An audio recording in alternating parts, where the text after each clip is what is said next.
them, like, it's pretty much a fucking mix and match team for us, like Reece Williams, Neco Williams, Kelleher. Yeah, you have Curtis Jones and all is in there as well, isn't he? So yeah, exactly. Right, what live there anyway should be. What are doing, motherfuckers? Right. Just gonna throw into the chat or whatever.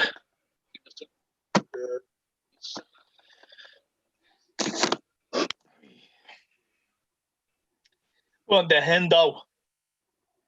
In fairness, I want to go. Oh shit! Should I have said that? Yeah, you were about 2 seconds ahead of me, you little dog.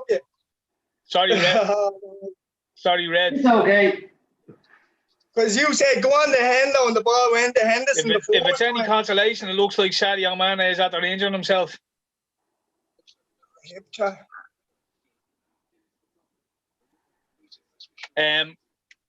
What I do want to say is, Red, we appreciate you putting out your under 15s again in a nice return from last year. So fair play to you.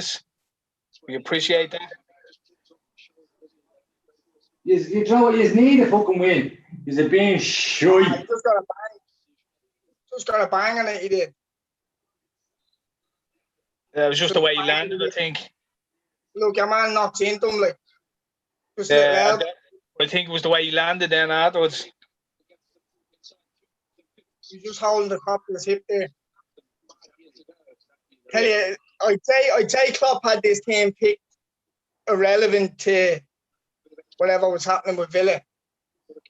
But I'd say they were staying with this team because Mane and Salah made goals.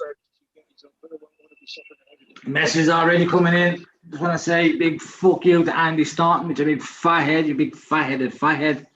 Who, what? Just getting texts already. But for instance, it's not even 5 minutes and he's aren't 2-0 up yet. Whack.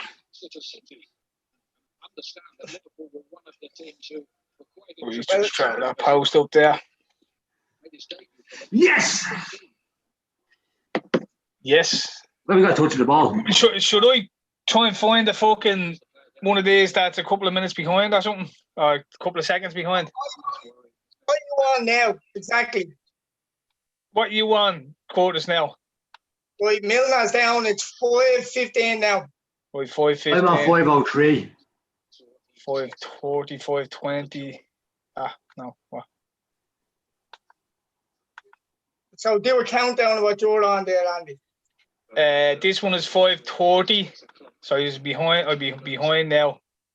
5:37. Yeah, that's exactly what I'm on. 49. That's a bit close at the red there, so we'll leave it on this one. That's about 14 seconds behind. That's because he's on the south, so it takes the signal longer to travel over there. Yeah. I suppose we have to give a congratulations. I probably haven't told you, Red, but Curtis got engaged over the Christmas. Yeah, I seen that. I was going to give me condolences. Congratulations.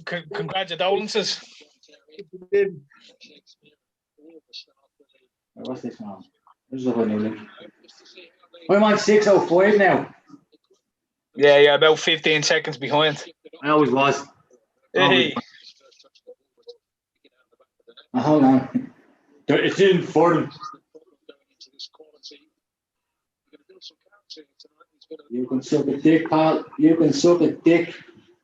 Durka. So what happened at Villa anyway? What's the crack? 10 first-team players have COVID. 10? 10. Right, and they would have had to forfeit the game if they didn't play, yeah? Yeah.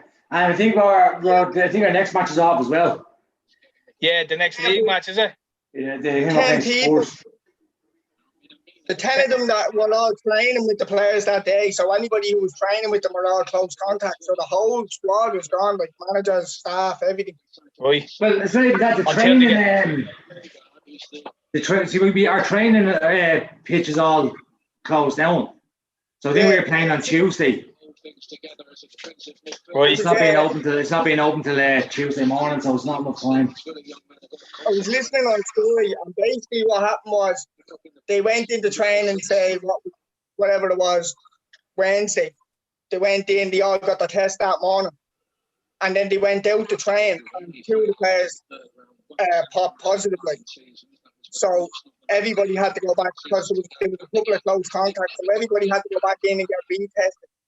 And then like 3 or 4 more popped. And then they were like, shut everything down and test everybody that was there that day. We tested everybody, and that's what the document was 10. And then everybody was a close contact. So. Yeah. Again, it comes down to what the fuck are they testing, but it's neither here nor there. And the way it's all the gas is a bit as well because it's so heavily regulated within the Premiership as well. They all have to wear the masks, all they're in a bubble, isolating all the shit. Yeah. And still getting it. So here's the argument I heard, right? So the same flu was gone, yeah? So the flu was gone because you're washing your hands, you're socially distancing, and you're wearing a mask, right? Got rid of the flu. Flu, everyone's known the flu since we're born. The flu was around every year, twice a year, whatever. And then in the same breath, these people say to you, the reason COVID is spreading is because no one's wearing masks, we're not socially distancing and not washing our hands or whatever. There can't be both. I know. It can't be both. You can't. But what it is essentially what they're saying is masks work for flu, it doesn't work for COVID. That's what they're saying. No, basically. No, the social distancing and the masks are working for the flu, but people aren't doing it, so it's not working for COVID. No, what I mean, I understand. What I'm saying, no, I understand. But what that translates to is it works for the flu, it doesn't work for COVID. Therefore, we shouldn't have to wear a mask because it doesn't work for COVID. The way I see it is basically the flu and the cold have just got rebranded. That's all it is. They just got the flu and the cold were going out of fashion. Nobody was scared of them anymore. So they got a good marketing team in, good social media team in, good fucking business crew in, and they rebranded the cold and the flu, and it's COVID now. Like Houlihan said it, if you have flu-like symptoms, it's not the flu, it's COVID. So like, the flu doesn't exist anymore because we eradicated it through social distancing. But we eradicated the flu through social distancing, mask wearing, and washing your hands. But the reason COVID is spreading now is because you all didn't socially distance, you all gathered together over Christmas, you weren't wearing masks, and you're obviously not washing your hands. So, like, it's this double speak, and people actually believe it. They believe they're mad. They'll try and argue with you. It's like, well, it can't be both. No, they don't believe it. And then That's the thing. They're just balls deep in it now that they can't not admit they're wrong. But they're arguing 2 different sets of facts. Yeah, but not because they believe it. No, they're just arguing. They contradict each other because they're saying because you're not. No, I get you. But it's not because. I know. It's not what I'm saying because they're wrong. Rather than say, oh, do you know what? There is something up here. No, the average person is living in a world where they agree to 2 contradicting sets of facts. 1, you're not following the guidelines, that's why we're being locked down. And 2, because we're following the guidelines, flu has been eradicated. So they're living in a state where these 2 things exist. You're giving them too much credit, Tera. You're giving them too much credit. They know this. You're giving them. They just want to argue about. No, I'm just calling out stupidity of it. They know it makes no sense, but they're still going to argue it. They're still going to argue that because they can't. They're not going to admit they're wrong. They're not going to admit they're wrong now. But see, you throw them 2 arguments to one of them people, yeah? They'll say, oh no, you can't use both of them together. You know what I mean? Because they have one opinion for one and one opinion. Like, these people are stupid. They just want to argue. Now the security guard at the shop that fucking gets, he's fresh on the job and he has that bit of power and he's grabbing the umpers, he's not letting them in, you're not allowed in, you fucking this, that, the other, throwing his weight around. Do you know when you give someone a bit of power, they start throwing the weight around? Well, all this is, you've given authority to people to fucking, like, they feel like they have power to fucking shame you for doing something wrong. So people are going out of their way to find people. No, again, you're giving them too much credit as well. The fact is, they know they're wrong. And rather than say, do you know what, I'm wrong, they're just going to argue as much as they can. They know they're wrong. They know that it can't be both. It's like, there is some people like that, but there's some people that just want to have the argument And they don't want to hear facts. They don't want to hear anything else because they have no answer back. They haven't. They have no answer because they're wrong and they won't admit it. Yeah. So, like anyone that comes across them, everything points to them being right. You know what I mean? Everything that's set up now allows them to think they're right. Yeah. Well, Tony Holohan said this and so-and-so said that. Doesn't mean they're right. They're wrong on fucking everything. This is what you're up against, Curtis, right? So, do you ever see that meme that's going around that they're using to explain COVID to people? And what they're saying is, if I had 100 Skittles on the table and I told you that 3 of them Skittles will kill you, you won't eat the fucking Skittles. That's the argument for COVID, right? So somebody posted that the other day. So I went in and says, so you're against the vaccine? And they're like, of course not against the vaccine. I says, okay, but you know the vaccine has had side effects. So if I have 100 Skittles on the table and tell you that 4 of those Skittles in there are going to give you Bell's palsy, are you going to do it? Do you know what the response was? He blocked me. When I employed their logic, you literally have people now that are burying their head in the sand and going, I just want it to be over, so just follow the guidelines, just do what you're told and it'll all be over. I won't have to think about it anymore. You people who are literally they don't want to rationally try and interpret the reality. They just want to be told what to do. And is it safe for me now? Just tell me it's safe and I can go back about my business. They're giving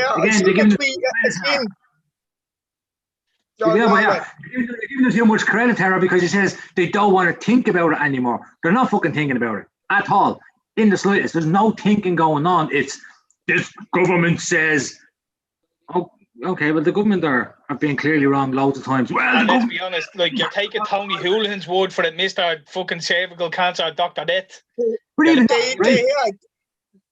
Oh yeah, so isn't that like, because they're saying like, oh, you just have to follow the guidelines, and I was like, okay, so I can walk in the shop without a mask? No, but it's in the guidelines. If I'm exempt, I can go in the shop without a mask. Oh, here, there's actually there's a good one I seen for that, Reds, all right? Well, it's not about the guidelines then. There was some company put up a sign saying, don't wear the mask or whatever, don't worry, we won't harass you or ask you, we understand people are exempt and you don't want to speak about it or whatever, you know what I mean? Come shop with us, there'll be no problems. Something along them lines. And literally every comment was you're trying to kill people, blah, blah, blah. And like, there wasn't one person that went in and said, well, actually what this company has done has literally stated the guidelines. They don't care. You're not allowed to ask them. If you don't own the place, you're not allowed to ask them. You can encourage them do they want the mask or to wear one? They say, no, I'm exempt. You leave them and go about their business. Like, and they were getting attacked by everyone. Because again, people are full of shit. There's no logic behind them. They're scared beyond belief now. So that's the saying. Their argument is just follow the guidelines. Okay, so if I'm exempt, I have to wear a mask. No. But it's in the guidelines. No. Follow the guidelines that I want you to follow. Well, it's one of those, you have asthma, do you? Just wear the mask. Yeah. You know what I mean? And then they come out with the whole, what you call it, you get, the memes going around where you have, like, say, boards with big lips and they're like, I'm not putting a vaccine in my body. And it's like, I was like, hold on a second, you're telling me that I'm endangering your health. You're obese. You drink, you smoke, you eat takeaway foods, you eat fatty foods all the time. You're endangering your health. We are going. So it's the same sort of fucking. You can meme your way through. But at the end of the day, it's pointless. It's pointless. Like I got blocked by somebody that I've been friends with on Facebook for about five or 6 years, and we've had back and forth. And because I used his logic that he, in fact, I actually got him. I told him, I said, this logic doesn't, do you agree with this logic? And he was like, yeah. And then when I flipped it on him, rather than respond, he just blocked me because it's easier. And then he'd still share the memes, and they're not going to change their mind at any stage. It's intransigence. They're stuck now that they will refuse to believe that they've been hoodwinked. They will refuse. You're wasting your time.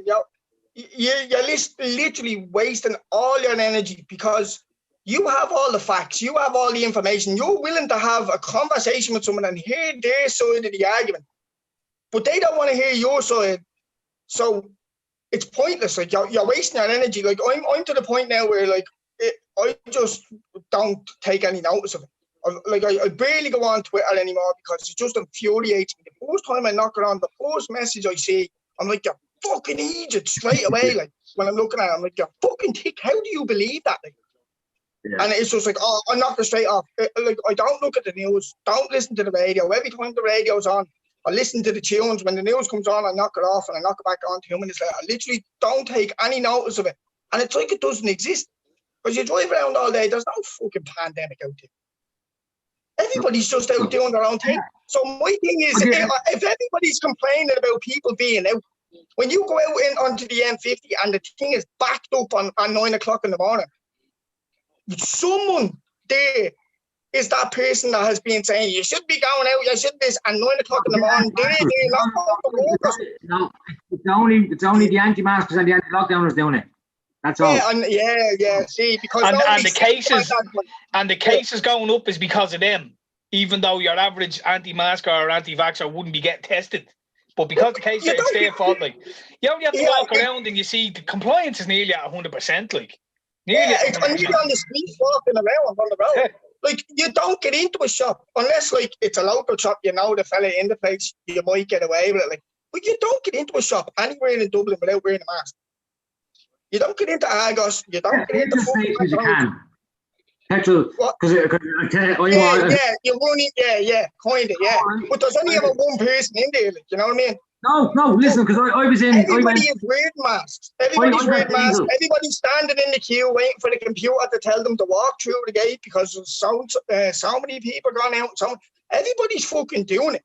Yeah. So like this is just part of the script. This is the next part of the script. Here's a good one, right? So I went to the garage last week to get diesel, and then I walked in to pay it, and it was the manager. So the girl was there.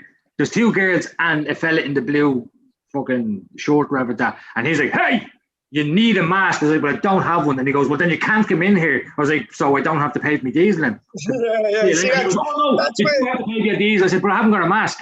He's like, "Well, you should have brought one." I said, "Yeah, but I don't have one. So do I just leave? I'm exempt from paying this because I can't pay if I can't come in." Like, and he's like, "Oh well, give me some money." I was like, "Are you sure?" Because I can't come in, or I can get COVID is going away till I give you the money, walk outside, and then it's going to start again. It's just fucking mental. It's absolutely mental. But the way he went at me is like, "Oh, don't get a mask." I haven't got one. Like, that's where the petrol stations are fucked. That's what I was going to say. That's why you can get in without a mask because, like, you've already taken the product. Like, they need the money for it now. So, like, you're obliging them by going in and paying for it. Like, you know what I mean? So if they start stopping you, it's like, all right, then, cool, get back into your car and you go off. No, you have to pay. I said, "But how can I pay if I can't come in?" Exactly. So, I've got a mask. Yeah, but that's only the boggers. They have full compliance in the bogger towns. Like, Jody actually says to me, "You can buy a mask." I was like, "I don't have money." Like, and he was like, oh. And I was like, "No, I just want to pay my diesel, pal." Like, "Oh, do I not have to? So can I just leave?" Like, and he's like, "Oh, no, you have to pay for your diesel." I was like, "But you're not letting me in to pay for it." Like, and all in the while, I'm inside the shop. Like, yeah, so, exactly. Like, I'm literally. No, I had a fella one day for that. Yeah, I had a fella one day for that. He was like, "Buy a mask. You have to buy it." He goes, "You have a mask?" I was like, "No." He goes, "Well, you have to buy one." And I was like, "What?" He goes, "You have to buy one if you want to come into the shop." I was like, "You for real? You know what that is, don't you?" I was like, "What?" I was like, "That's fucking extortion." I was like, "What?" I was like, "You're extorting me. You are like, because whatever reason I had to go in, I had to pay a fucking something like that." And I was like, "You're making me buy something off you to come in and give you more money? Like, what the fuck is this shit?" And the man was like, just even put your jacket over your mouth or something like that. And I was like, "You're fucking real. I had to buy something off you to come in and then buy something off you. Fuck off out of here." Like, that's the most retarded thing ever. Like, no, do you know what the most retarded thing ever is? Liverpool are still only winning 1-0. This is a Liverpool Villa stream as well, by the way, lads. Just is now like. This is a chit chat with a bit of footy watching. Yeah, because we'll be having a fucking podcast tomorrow with Susie. Oh, Is Susie coming on? Yeah. Yeah, Susie's coming on tomorrow. Susie Houlihan. She went over to Sweden. Daughter of Tony Houlihan. Yeah. No, she went over to Sweden to, see what the jazz was, basically. To wait till I finish texting here and I'll finish my thought. Well, went over to see what the jazz was like now. Well, no, it was just before Like Christmas. Went over. No lockdown. Yeah, right. And no, I don't want to talk for her because. No, she went over. Just an intro. What? Yeah, just out of interest. No, because, I mean, like it's going out to sus. Like, do you mean like she went to start a business, or she was going out? Just asking people to kind of interview them to see what they were doing. Yeah. What's going on? Is the fear level up at max, or what's the crack like? And came back and reported our findings, and then got attacked by everyone over here as to. Yeah, do you know what? Well, again, I don't want to speak for she tell the stories, but one of the stories is. Yeah, no, you tailed off like. I was like, he started off. He was like, "We're gonna have on tomorrow," and I was like, "Did she do a concert? Like, is she selling something? What is it like? What's?" See, every time I'm trying to talk, just keep jumping over me. That's what it is, and it's making me feel sad. And I want to go home. Oh yeah, I am home. Yeah, no. But one of the things I'll touch on this about tomorrow. She was saying that, and this is what I fucking love about this shit, right? So. She was called racist and an ableist in the comments because she went to Sweden and she didn't interview any black people or disabled people. Ableist. Yeah, that's the thing now. No. If you call people normal or if you have normal and then disabled, if you don't have disabled people now, you're disabled or you're ableist.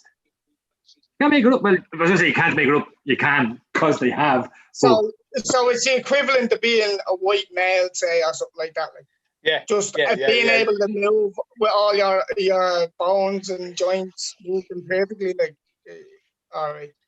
Anyway, so we're kind of looking forward to the chats with Susie. She's a nice girl. But I've seen the abuse. It was like she just went over to Sweden, interviewed a few people to see what the crack was, and then got attacked for not. Why didn't you interview this type of person or that type of person? Like, I went around and kind of asked, did people want to talk to me, and then talk to them? Like, you know? Yeah, you can only talk to whoever wants to talk to you. Who's that? Go on the Coilo. Blaine Callie's at the wake up. Oh, all hell's gonna break loose. Oh, it's already broken. Can I just say as well, Liverpool are shy. That's something we don't know. Like, honestly, this lads. Take a ham and cheese. You don't embarrass them. That's what you said. Why? We've embarrassed you. Yeah, even though you came out the traps and battered our under 15s last year, we didn't want to return the favour. I'm not talking about that. I'm talking about the 7-2. Remember, we beat you 7-2. No one remembers that game. Ooh. What was that game?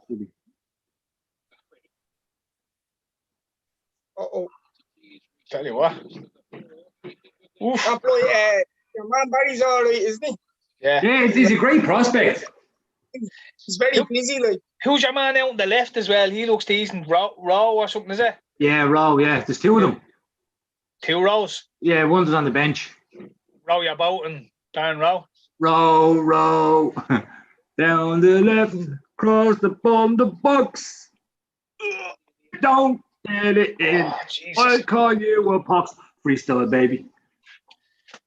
You must be going back ahead of me, Andy, are you? I think I did jump back ahead, yeah. I don't know. Penalty ref. Where's the penalty? I see there's a Liverpool with their VAR getting all the VAR decisions. Where's the penalty there? Where's what penalty? Where's the man there just before the corner? What, where he won the tackle there, like that penalty? Yeah, but this is VAR we're talking about, Tera. VAR. Oh, yeah, sorry, yeah.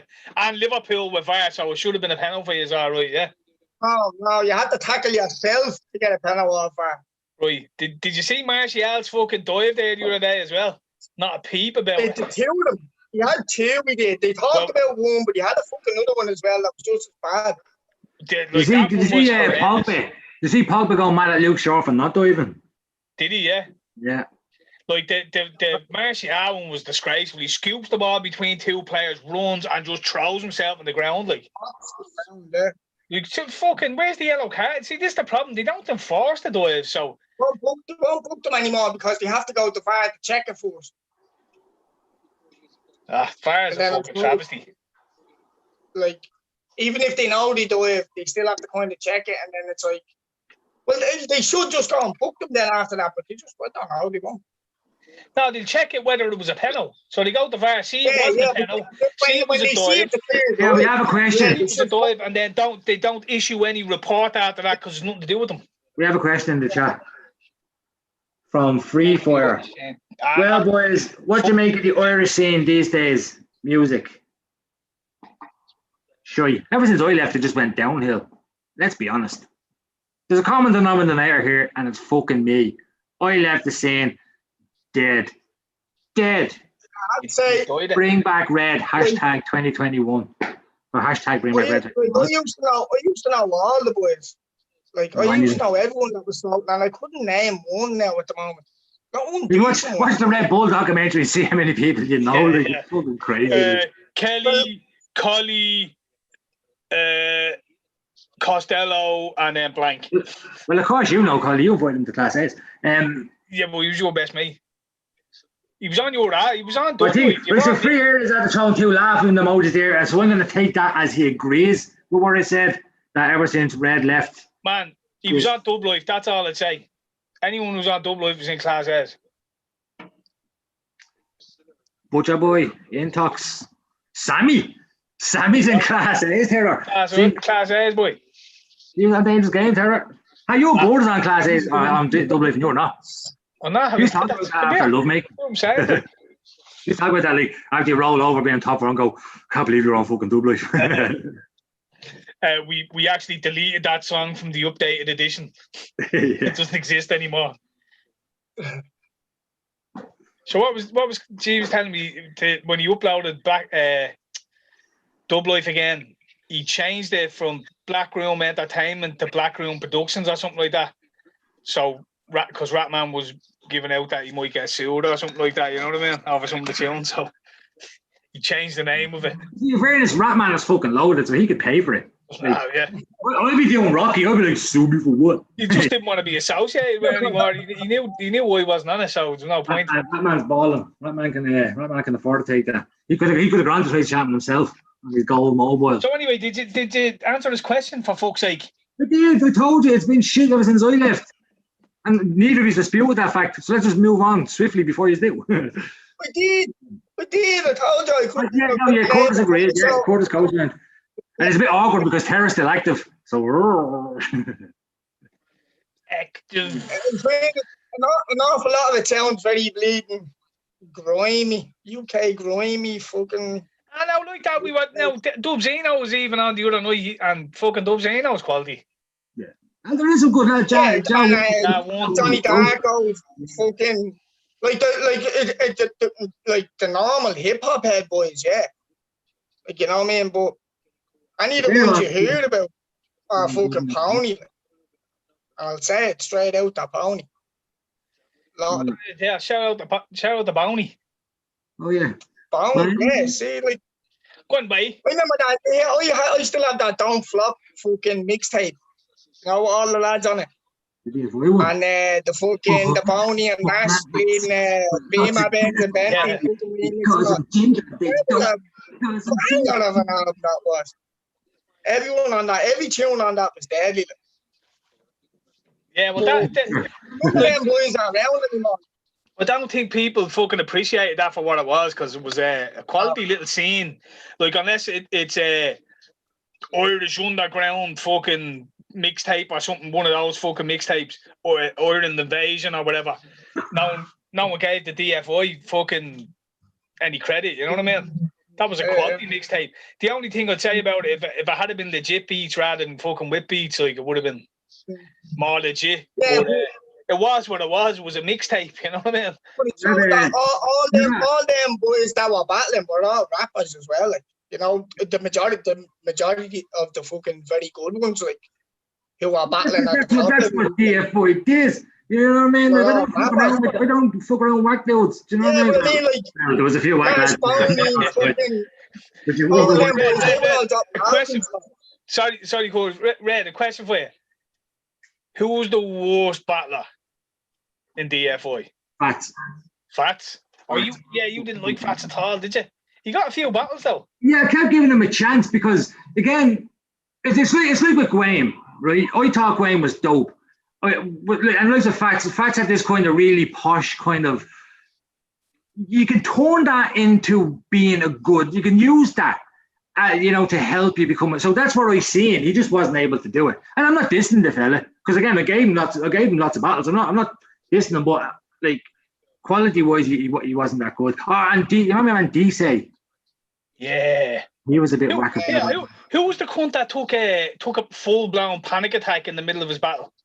Like where literally he was shaking. Oh, Mathematic. I genuinely was going to stop. I was going to stop that battle. I thought he was going to die. Like I thought he was having a heart attack. He put his hand in the air and then held his chest. I mean, no, I don't know if you can pick it up in the camera because I was so close to him, and I was like, he was doing that, and yeah, it was shocking. It was shocking behaviour. Like I'm. Wait, hold on, MC Dove. That's a good shit. Free fire again. Yeah, MC Dove probably is the worst, but MC Dove only had one battle. No, he only had one battle. And you can't slag him because he is friends with murderers, gangsters, and drug dealers. That's true. And he does jockey horses in Haltonside, so. Yeah, that's the gift.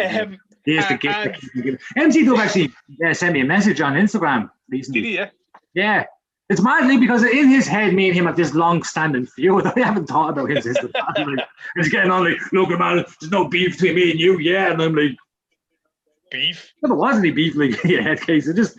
You annoyed me for a year. I gave you a battle, tortured you, and then went out your day. Like. I think he plays into the character a little bit. Remember, what was it, Godfrey? Remember Godfrey? He was a bit like that as well. Oh, Pure Town, yeah. Pure Town was he was an internet troll. MC Dove is absolutely radio anthem. Yeah, that's true. Proper certifiable, like he is. He genuinely, because he doesn't realise he is terrible. And again, I'm not saying that because me and him are beefing. Like he's genuinely terrible, like, and he just doesn't see it. And he takes like people that are saying, like, man, you're shit. He takes that as you're a hater, as opposed to, oh well, maybe I am shit. Like, imagine, right, publicity is good publicity. Imagine for that battle, he came up, right? I think we spoke about this before the battle or not. Imagine he came up and he had bars. Like because he'd been literally preparing for months to get this shot and was just playing up the idiot and all that, and then when he got there, bam, start fucking body bang. Fucking milk on me, like. But I'd say it's hard though to be that good when you're friends with, you know, drug dealers, gangsters, and murderers, like, because you have to do hits and sell bags. Yeah, you're out there on the streets cooking. Well, listen to Nelly in your car, like. Jamal, listen to hip hop, Reza. And put on Nelly. She probably does listen to Nelly. It's getting hot in here. Yeah, no, God love him. But he's certifiable, God love him. Right, he's a good I wish him all the best. Like, I mean, I've no hatred towards him, but he's an absolute fruitcake, like. Absolute fruitcake. And then he wanted a rematch. You know what I mean? Like, and then, not only that, I've seen that he wanted a rematch and then told people I was afraid to rematch him. Are you wearing it? Yeah, that was it. When it got to midway through the second round, it was kind of like, yeah, let's just knock it on. Come here. Heard this. Wait, see my third round. Yeah. That was me OT. Because my third round against him was my best round, like, and I didn't use it because it was overkill. So I just done me hammer time flip, which was seriously, it was like, you know, when you asked the ref to blow the game up, like, yeah, just blow it up. You could cut in the room, you could feel this like collective embarrassment where everyone was like literally willing to like, it was very funny at the start, like, give us something, just throw us one bar that we can. You even see it. I'm telling the people to leave him alone. Wolves are winning 1-0, by the way. I was telling people to leave him alone, to give him time to get his shit up, like, you know what I mean? And it looks easy. Balling looks easy until you're there. When you're behind it, you're watching it. But even if you're a really good rapper, when you're sitting at home watching it saying, I can do that, you probably can't write the bars, but writing the bars is only one element. You then have to be able to stand there in front of the person. It's intense as well. Yeah. It is, and it's like, I don't think, because you don't really realise how big the crowd is. You don't realise with the lights and all that stuff, it gets quite fucking warm. And he had a big duffel jacket on. I don't know how the fuck he didn't, like. And you can hear every cunt talking in the place.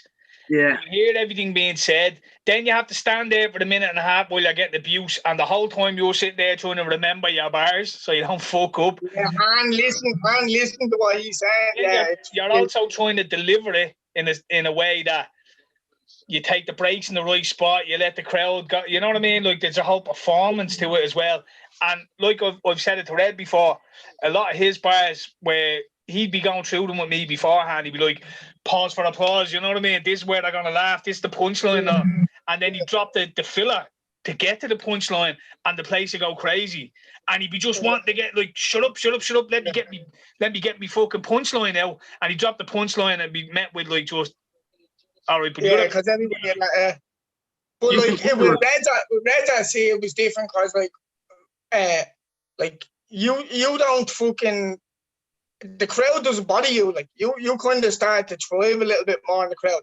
Where you'd fuck up is when you're trying to do things perfect and you're trying to fucking like that, read the crowd's applause and fucking shit like that. Now, because like it's not like you walk out there, you start ripping cunts out on the bike while you're setting the whole place up. Yeah, shut the fuck up here. Well, look at this fucking prick over here, blah, blah. You've no bother in front of the crowd, you know, that way. Whereas you see the other lads when they used to, like, you could see it in their face. It was like they'd be talking to all the people that are standing watching it in the smoking area, and then they go in to do that battle and they're shitting themselves. You can see it. They're trying to remember shit. And all. Like, that was never your problem. Like, you just I've never got nervous on it's weird. Like, it's like when we're in the hotel, you're chatting to fucking everybody. I'm leaving yapping to everyone. It's fucking. You're the one sometimes when I'm with you, I do cringe. No, I never cringe. Honestly, Red to be a bag of stress. It'd be a bag of stress, not about the fucking battle. It'd be about the event, about this cunt didn't turn up. Yeah, have you got the money in? Have you this, that, yeah. That's what I'm saying. So it was different for you. It was like the battling part was the easy part. That was where you got your break. Tera show this. Just celebrate at this stage, I don't mind me. I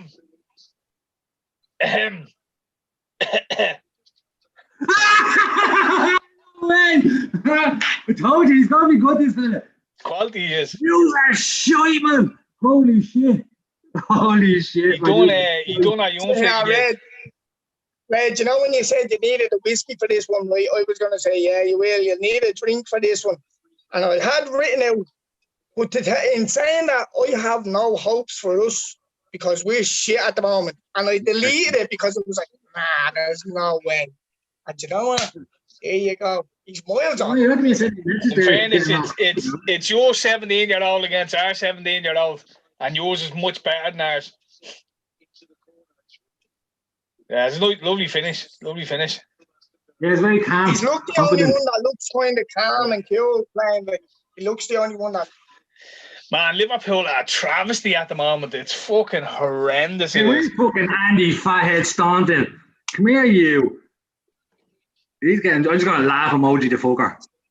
Take that. Laugh emoji. I'm going to have to bounce a hard time anyways. This is going dead.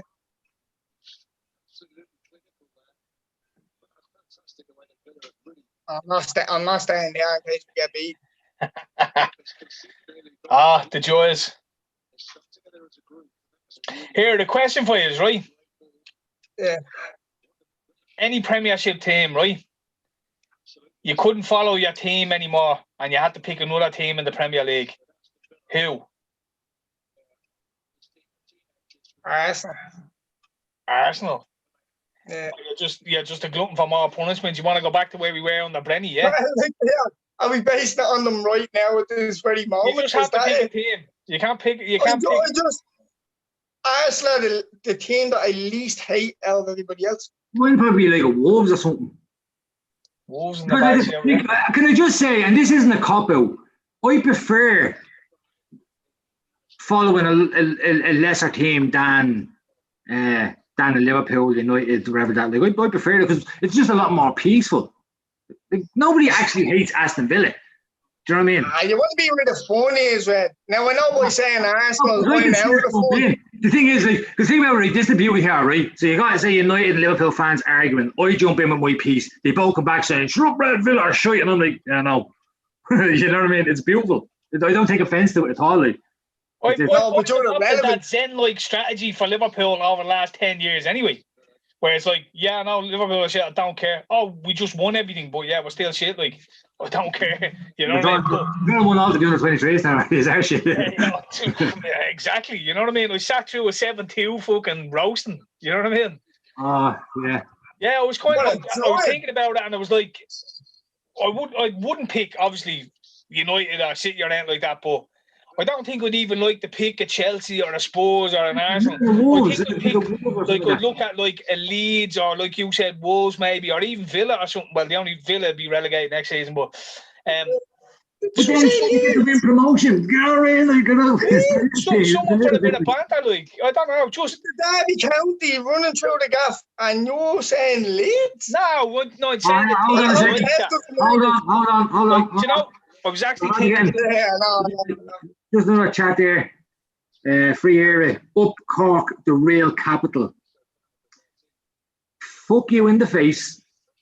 Dublin is the real capital. Fuck you. You killed Michael Collins. Michael Collins wasn't killing Dublin. We watched them. Killing Cork. Yeah, did you see that scene with Collins' uniform? Cork is weak. That's all these are. These are weak. Did you see that? And you're bitter. Red's having a little rant there, and then you can. Sorry, just because we have a live chat. Court. Do you see with the Collins uniform being removed from the museum? Yeah. No, what happened? Because the bullet holes may upset or offend somebody. No, what happened was, so the Michael Collins bloodstained cap is in the Irish National Museum, and they removed it because it might be offensive to the relatives of the slain. They removed the uniform with the bullet holes in it as well. The relative of who? No, they're the relatives of the slain. So whoever died from the English side in the Michael Collins War, they rather than offend them, they removed the. How would you offend the people who murdered them, or not murdered them? No, it's because the blood wasn't his blood, wasn't it? Oh, right, yeah, sorry, yeah. So it was take me a second. I think that's what it's employed, like, whatever, but yeah. But anyway, fuck Cork. These are just losers. It's just sad. I mean, we're 6 in a row. What has Cork ever done or won or anything? Let's be honest with you. These are a big county. No, let's go on. These are bigger than Dublin. These haven't won anything. So I'm sorry. They won the war. They never gave in. The B&B above the Welcome Inn, Michael Collins used to stay in the same building I'm staying in. It used to be as a hideout when the Brits were trying to take over the building I'm living in. All right, well then go visit a place where he got shot and died in Cork. How about that, pal? Ah, now come on. Love our Cork brothers. Shout out Cove Ramblers, played there every season. No, listen. I actually have mates in Cork. I always gave Boney and Nash bottles and stuff like that, and I'll always like the lads. Yeah. But I'm not having them attack us randomly for no fucking reason, just out of sheer jealousy. It was an unprovoked attack. Now I must say, I think Free Air should either apologise or I will rally him over for remaining of this podcast. Now, are you going to throw a pause in at the end there, or are you genuinely going to? I actually mean I'm going to physically have sex with him. Right, lads. I just don't want to see that. 5% battery. What, you on your phone, your tablet? Yeah, I'm going to have to bounce anyways. Like that? Car's ticking now. All right. Peace. You staying on, yeah? Oh, yeah, we're staying on. Don't worry, you'll be getting to you home when this match quarters. You're getting half time. Out of here, fuck that. Well, touch it out. Yeah, go to Cork. You're going to have it. Rather go to Cork and look at the rest of this match. Go on. One by. We run adverts there, so. Yeah. Anyway, Reg, yeah. So, what do you make of all this in America at the moment? Honestly, I'm against it. But it's just fun to poke fun at the hypocritical, disingenuous lefty. Yeah. That's why like, and even, and John annoyed me.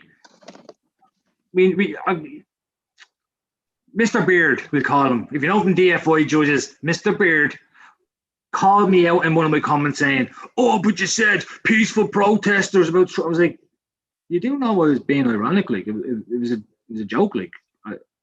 Of course, it's not.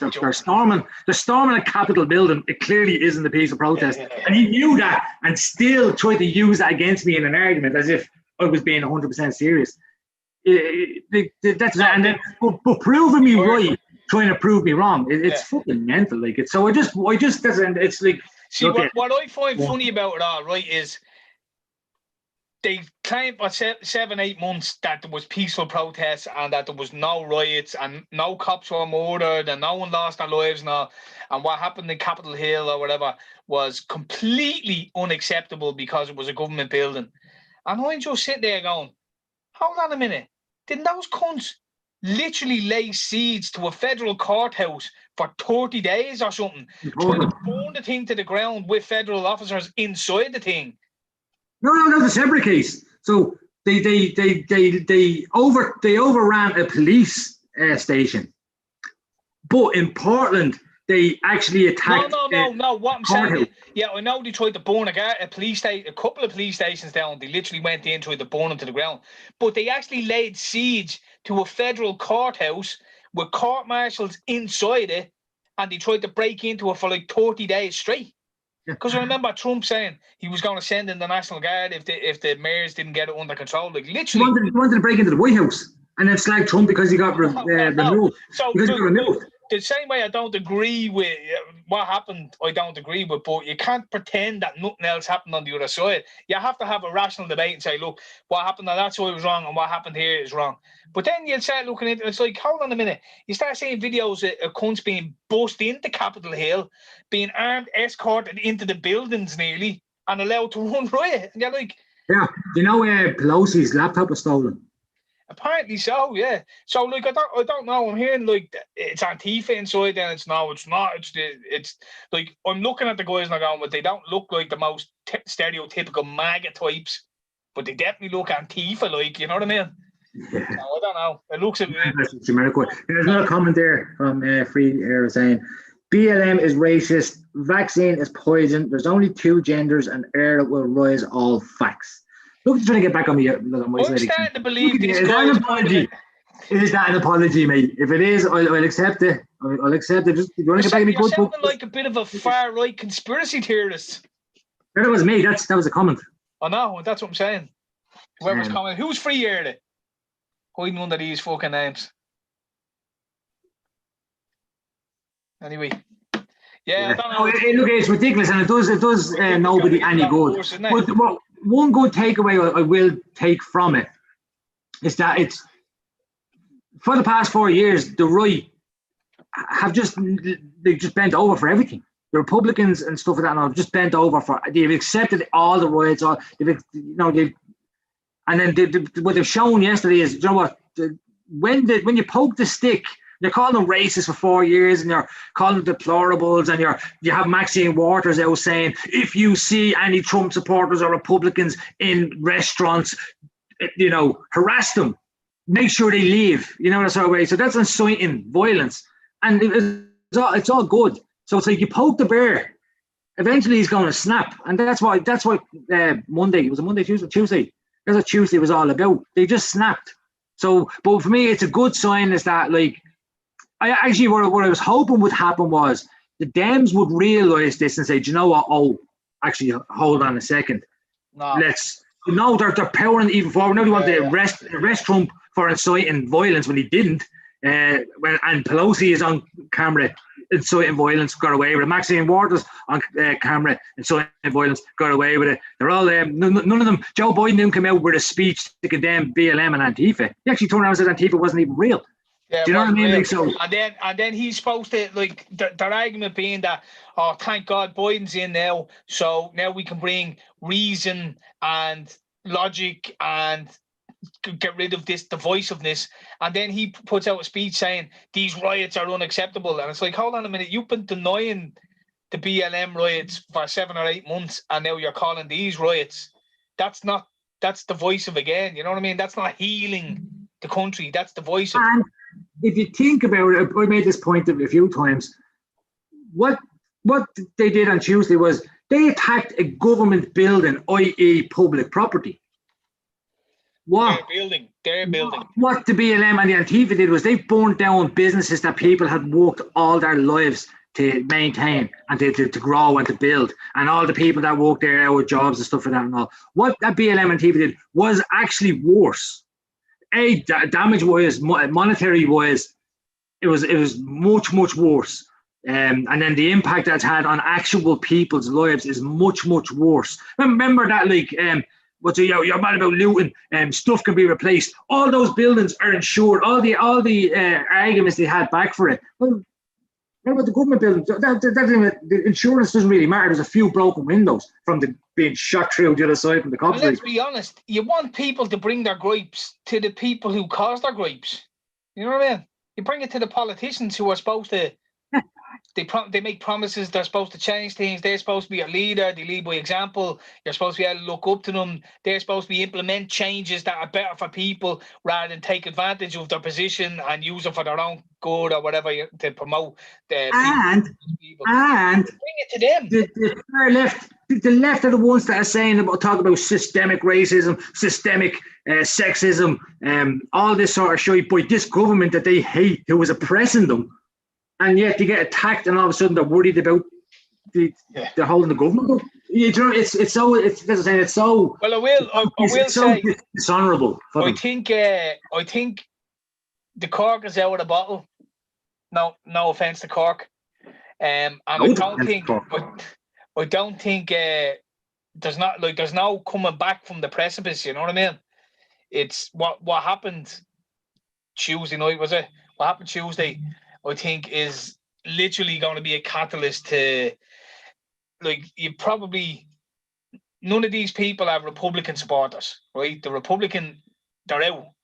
The Democrats are in full control now, and you're literally going to have Democrats, and then you're going to have MAGA, and you're going to have people ready to go to war now against this. And you think that the Democrats, the left, were bad with not my president for Trump.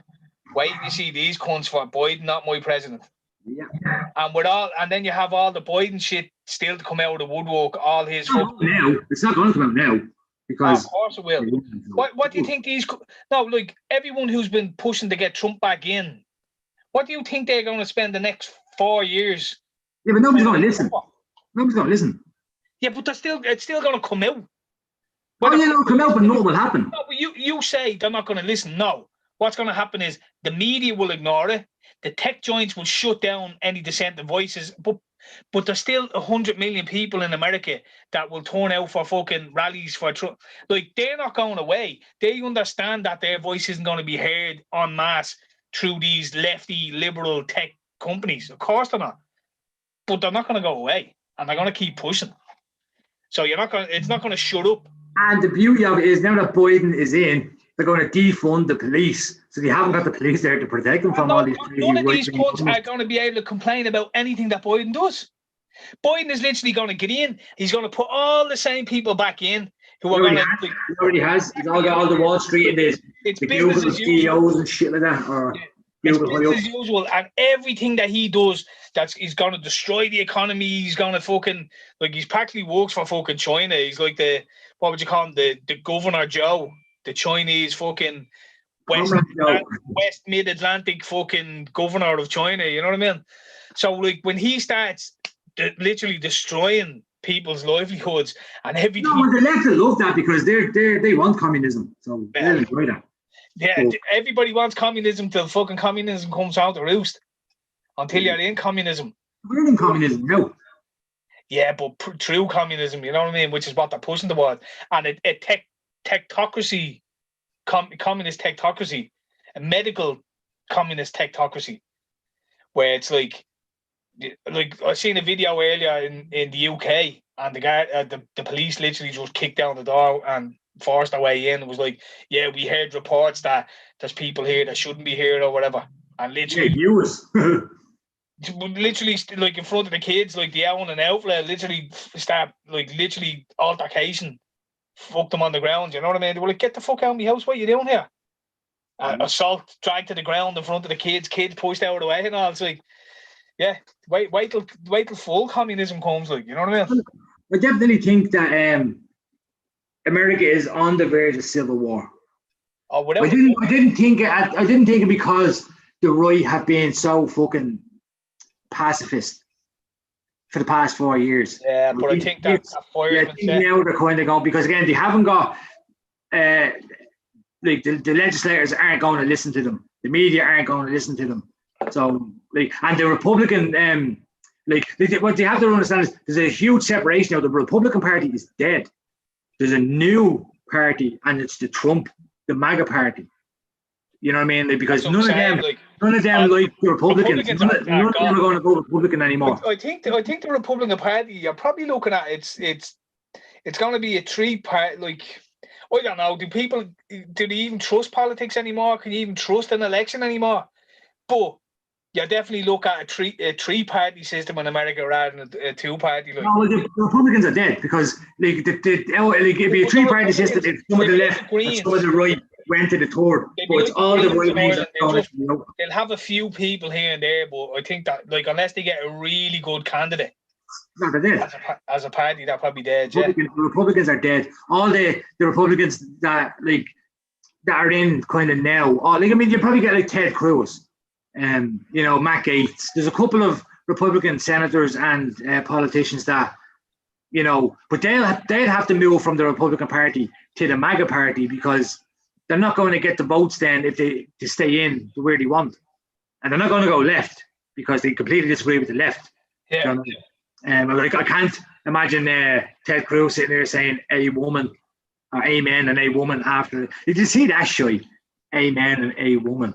Have you not seen that? Man, it's the most embarrassing thing I've ever seen in my life. Like, you've literally, your religion is already ridiculous.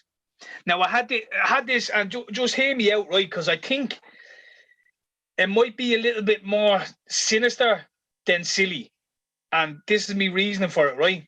So, if you know what Amen is, right? Amen is basically Amen Ra, which is like one of these old Egyptian gods that the elite or Luciferians would fucking hail.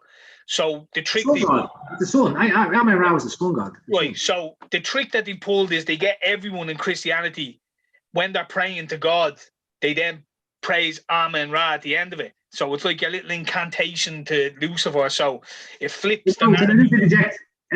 Amen actually in Latin actually translates to like with you. Yeah, and to be with you, or we will be doing, or something like that. Something like that, yeah. Right, so what I'm saying is it's a little hidden. You could look into it. It's a little hidden, like backhanded Illuminati style, Freemasonic. Yeah, you have your religion here on the surface, but underneath, it's like as the church, as we probably know, is very Luciferian orientated. When you look at some of the architecture and stuff like that in the Vatican, you'd be like, what the fuck? Why do you have a snake god and whatever? So you have Amen Ra, right? So you're praising Amen Ra, and then he said Amen and a woman, right? One man, if you break it down to where the terminology or the word comes from, is woe be unto man, right? So that's where the word woman comes from, is woe be unto man. Yeah, because they cause us a lot of fucking woe. Let's be honest. Well, there you go. So when the guy at the end of his speech says Amen and a woman, he's basically praising Amen Ra, the Luciferian god, and then declares woe unto man. You know what I mean? Yeah, a bit balls deep into that there. It's just virtue signaling to the that as well. But that's what I'm saying. Bordering on silly, but maybe a little bit more sinister.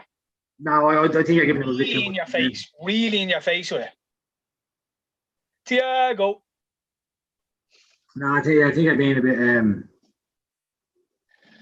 bit. You think they aren't playing this out in front? Like, this whole theatre that they're performing is a stage, and they're performing rituals in front of your eyes. You know what I mean? So by them changing that, Amen and a woman, they're literally telling you, praises be to Amen Ra and woe be unto man. You know what I mean? It might be a little bit far-fetched, but like literally that's the first thing when I heard it was like, what the fuck? Is that what they're pulling? Anyway, you know me. I'll say some shit. Yeah, no, I think that's a whole nother. No, again, it's what that does is gives them some sort of credibility, and it was just a stupid thing to say. That's all it was. It was virtue signaling, but he's again pandering. It's pandering to the winners. That's what it is. He's pandering to the winners. That's all he's doing. No, but he's part of the system. No, I know, but he's pandering to the winners. He's apparently going, oh, look at all you lefties and all that stuff. Oh, look, I'm on your side. I'm going to turn around and I'm going to make myself look like the biggest fucking idiot on the planet right now, because any logical person... Well, they can ill afford to make their religion look any more ridiculous, so they've just gone and done it, you know what I mean? So you'll have anyone who was even on the fence of your religion will just go, oh, do you know what? You're a fucking moron. You're already trying to get me to believe that's the literal blood of Christ now. You're changing. Well, no, in fairness, they did believe it is the literal blood of Christ. It's people that are logic that don't even in Latin doesn't even mean a man. A man isn't a man. It's nothing to do with man whatsoever. That's the thing. That's why it's so stupid. That's why it's virtue signaling to the point of stupidity. Like that's all there is. It's like, so I think I give them too much credit by actually giving it a conspiracy, adding a conspiracy. It's like the same as saying that person was pregnant. It's like there's no person pregnant. There's only a woman can be president or can be pregnant. It's not possible for anything else to be pregnant. But they'll say this person was pregnant just to be like fucking pregnant person as opposed to pregnant woman. Yeah, you and know even Pelosi, they brought in the COVID bill that they've removed all gendered terms. So father, son, he, she has all been changed. So instead of father, it's going to be parent. Instead of son, it's going to be sibling. Instead of you know what I mean. That's all in the COVID bill as well. Like, look, the world as we know it is gone. It's gone. We're heading into a deep void of fucking darkness. And free here to put a good pokes to their point. It's planned, yes, and the brainwash don't even realise the communism already in. No free speech. Insta, YouTube, Facebook automatically delete comments, videos that disagree. Can I just say to them that I'm only off a 24-hour ban because I had the audacity to say that the government's approach needs to be more balanced in regards to COVID when it comes to cancer treatments and cancer checks and all that sort of stuff. I got banned for 24 hours for hate speech. No lie, I think I have the screenshot. I can show you the screenshot of the ban. I don't think I actually have the fucking... I think I sent it to you there as well, didn't I? Yeah, I think you did, yeah. I loathe. Yeah, like you can't even avoid it. Like you think, right, like say even here on YouTube, we say, right, we avoid promoting anti-vax and saying things that fucking blah, blah, blah. That's like, if they want to shut you down, they literally find out and they'll go back 10 years. They'll find the fucking video you have there and they'll say, in fucking 1932, you breached the fucking regulations that weren't in existence. I didn't see that. Well, I got banned. It doesn't give you the actual post, but it just says the ban 24 hours, and that's for hate speech. Well, you are a bit of a hateful speaker. Two standards on hate speech. One of them was from October the 17th.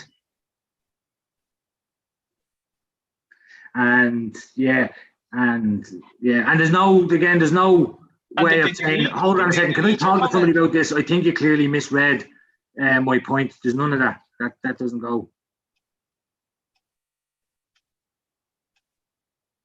And you didn't, obviously you're not able to fucking complain about it in any form or fashion. No, that's the thing. It's like the masters have spoken. You have no say. you're subservient to them. So it's like, but to say like, they put it down as hate speech is ridiculous. Like, well, see, hate speech is so broad, like, you know what well, I mean? it's made up. It's a made up term. In Ireland, there is no definition of what hate speech is. It's just whatever we choose it to be. So if we need to silence you, you're saying something we don't like, we'll just classify it as hate speech. And you can't say anything because you're a toxic white male. Yeah. And again, here's another hypocrisy. So the Hunter Biden scandal, Twitter completely banned that whole thing. Banned accounts that shared it or talked about it, completely banned it. And because they were saying it was a hacked and it was used without the person's permission. And then the Donald Trump conversation that was leaked. Yeah. It's fair game. Until they leaked the full conversation and it was actually all in context and above board, like. No, but what I'm saying, but by their standards, yeah, Donald Trump didn't agree to that being leaked. Come here, that fucking big tech, like. I'm moving, and honest to God, I'm moving further away. Literally, Twitter, I'm only using it for promotion, and even at that, I could put up a tune on Twitter and it gets no remarks, like. Yeah. 0 impressions, you know what I mean? And Facebook, I only interact with a few people that I interact with, and again, for a bit of promotion, but again, that'll come to an end soon as well. It's looking like I'll probably delete my smartphone as well, go back to a fucking old chip yoke. What's the point? They're reading everything they're doing to target you with fucking messaging, and you're only allowed to talk about things in a certain way and all. And like Curtis was saying, when you tune out of it, none of it exists. It's not there. Like, even with this lockdown and all, I had to ask someone what the restrictions were, because in none of my news feeds did anyone pop up talking about the fucking thing. Because anyone who talks like that anyway, of unfollowed or, you know what I mean, muted, that they don't pop up in me fucking. I know, I love them. No, thy enemy. I don't want to hear your opinion, you know what I mean? And I don't delete people, I don't block people, I'll engage with them. But when I click through my newsfeed, I don't want to hear your nonsense. If you're whinging about people should be doing this and wearing masks and blah, blah, I don't care. Get off my newsfeed, like. I'm only on here to promote music and shit like that, you know what I mean? It's not about taking your freedoms away. Also, I don't have to wear a mask when you do. Yeah. So it is about taking my freedoms away. But surely you can inconvenience yourself for a small period of time so other people don't die. What people, like? Who?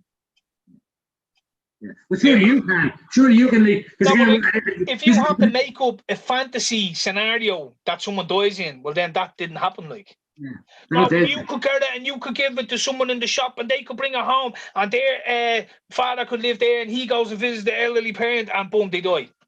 Man, that's fantasy land. Like, how many fucking ifs, ands and buts they have to go through for that to be a possibility? Like, no, people who are actually in danger of cancer, etc., are at a serious risk now. And that's what annoys me. It's that, like, people who are seeking for cancer, you know, either their surgeries are being removed or their checkups and all that stuff all being gone.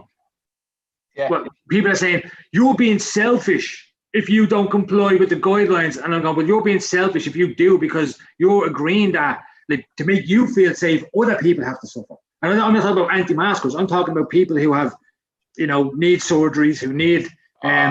he's finished. People who need surgeries. What? Where? Wait, you see this nonsense. This nonsense.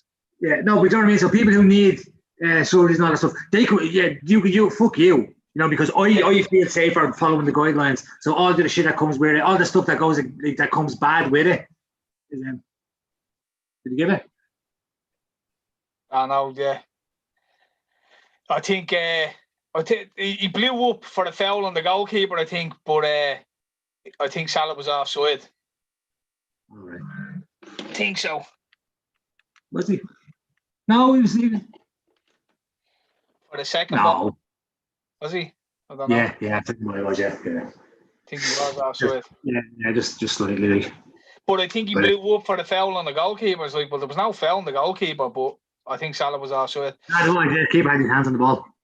Sorry. Yeah, keeper had both hands on the ball. But I think he was offside anyway, Salah, so it doesn't matter, like. Yeah. Fucking fire against Liverpool. But it's a joke. And did you see the story that came out today, right? Do you remember right at the start of the lockdown, your one Gemma Doherty was out in Bray or something like that, and there was a guy that pulled up and fucking started questioning her or whatever, and she started kind of following them with the camera, saying why he is harassing people, because they were going taking the reg plates of everyone who's parked along the promenade or whatever, wherever it was. I think it was like on Bray Hill or whatever. And they were parking and getting out and going for a walk, you know what I mean? So the guard, right at the start of it, when the guard were taking reg numbers and seeing if everyone was within that 5 kilometres or whatever, like, and Gemma fucking whatever, she challenged them on it. And of course, the usual lefty fucking liberals, oh, the guard are just doing his job, fair play to him for standing up, you know, all this bollocks, like, right? So anyway, that guard killed himself. I think it was yesterday or the day before. And was it Dublin Live or something ran with the story, like, basically... He's been finding it hard to cope ever since that video went viral. That because of what happened with Gemma O'Doherty back in March, that's why he killed himself. Well, no, they didn't say that. They were more subtle about it. They were saying he's been finding it very hard ever since that viral footage. It's like, fuck off, viral footage 9 months ago. Would you give over? How many guards have been in viral footage of fucking videos, you know what I mean? Battering Elwins during the water protests and none of them fucking, you know what I mean? The people don't care. The people don't care anymore. What I'm saying is, 9 months later, like, if you give someone a vaccine and they die 10 minutes later, they'll try and tell you, oh, it was nothing to do with the fucking vaccine. You get a COVID or you test positive for COVID, have a heart attack 2 months later, they'll try and attribute it to a COVID death. But fucking Gemma does a video 9 months ago, a guy that kills himself 9 months later, and it's her fault. Like, you can't attribute it to that. That, like, the guy that could have been in fucking ferocious death, his mop might have left him fucking, like, he could have a million other things going on in his life, and you just go, well, it's the guy who was in that video, so obviously that's why he killed himself. You can't even, there's no logical step where you can come to that conclusion. Like, did he come out with it? Smart, because I read the article, they never said it, but they were implying it. Insinuated it, I know, and it's horrific. Like, but again, and that's what I'm saying. That's what people coming in and jumping in and agreeing with it, and they're saying, you understand that these guys are politicising this man. Like, I mean, RIP to him. It's sad about anyone's bias. But you're politicising his death. Just, and again, to maybe take it off a little bit, it just shows this shit that's going on at the moment is hitting everybody. These lockdowns are killing everybody. Everybody is suffering. You know what I mean? And to say, well, if it saves even one life, we should lock down because the economical, you're more worried about economical than people dying. If it saves even one life, it's like, but it's killed. We know how many people it has killed. That's the thing. That's the issue with if it saves one life. Because again, this is what I'm saying. It's like me saying with the Skittles and the vaccine when I flipped it on the vaccine. So it's like, okay, well, if it saves one life, open everything back up so people aren't killing themselves.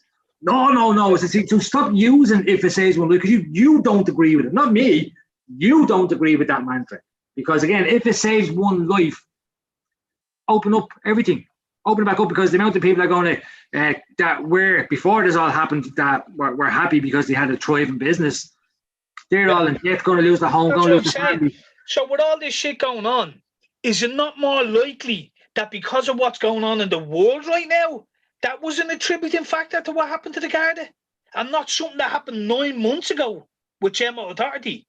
Like, it's so disingenuous for them to jump to that conclusion and insinuate it, and then people the man's death. It's that's what I'm saying. Like, it's horrendous. The guy could have been going through any sort of problems at the moment, and look at the world. I know fucking there's more people this time around for this lockdown that are hitting on hard times, not even financially, emotionally, physically, mentally.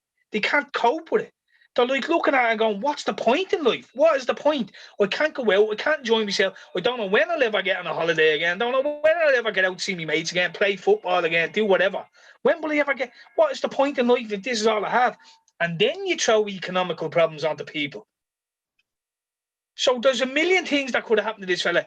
Like, you could have told me that he was the guy in the Garda video with Gemma O'Doherty 9 months ago, and then told me the story without insinuating anything. And I never would have once put two and two together and said, well, it must have been Gemma O'Doherty that fucking causes that.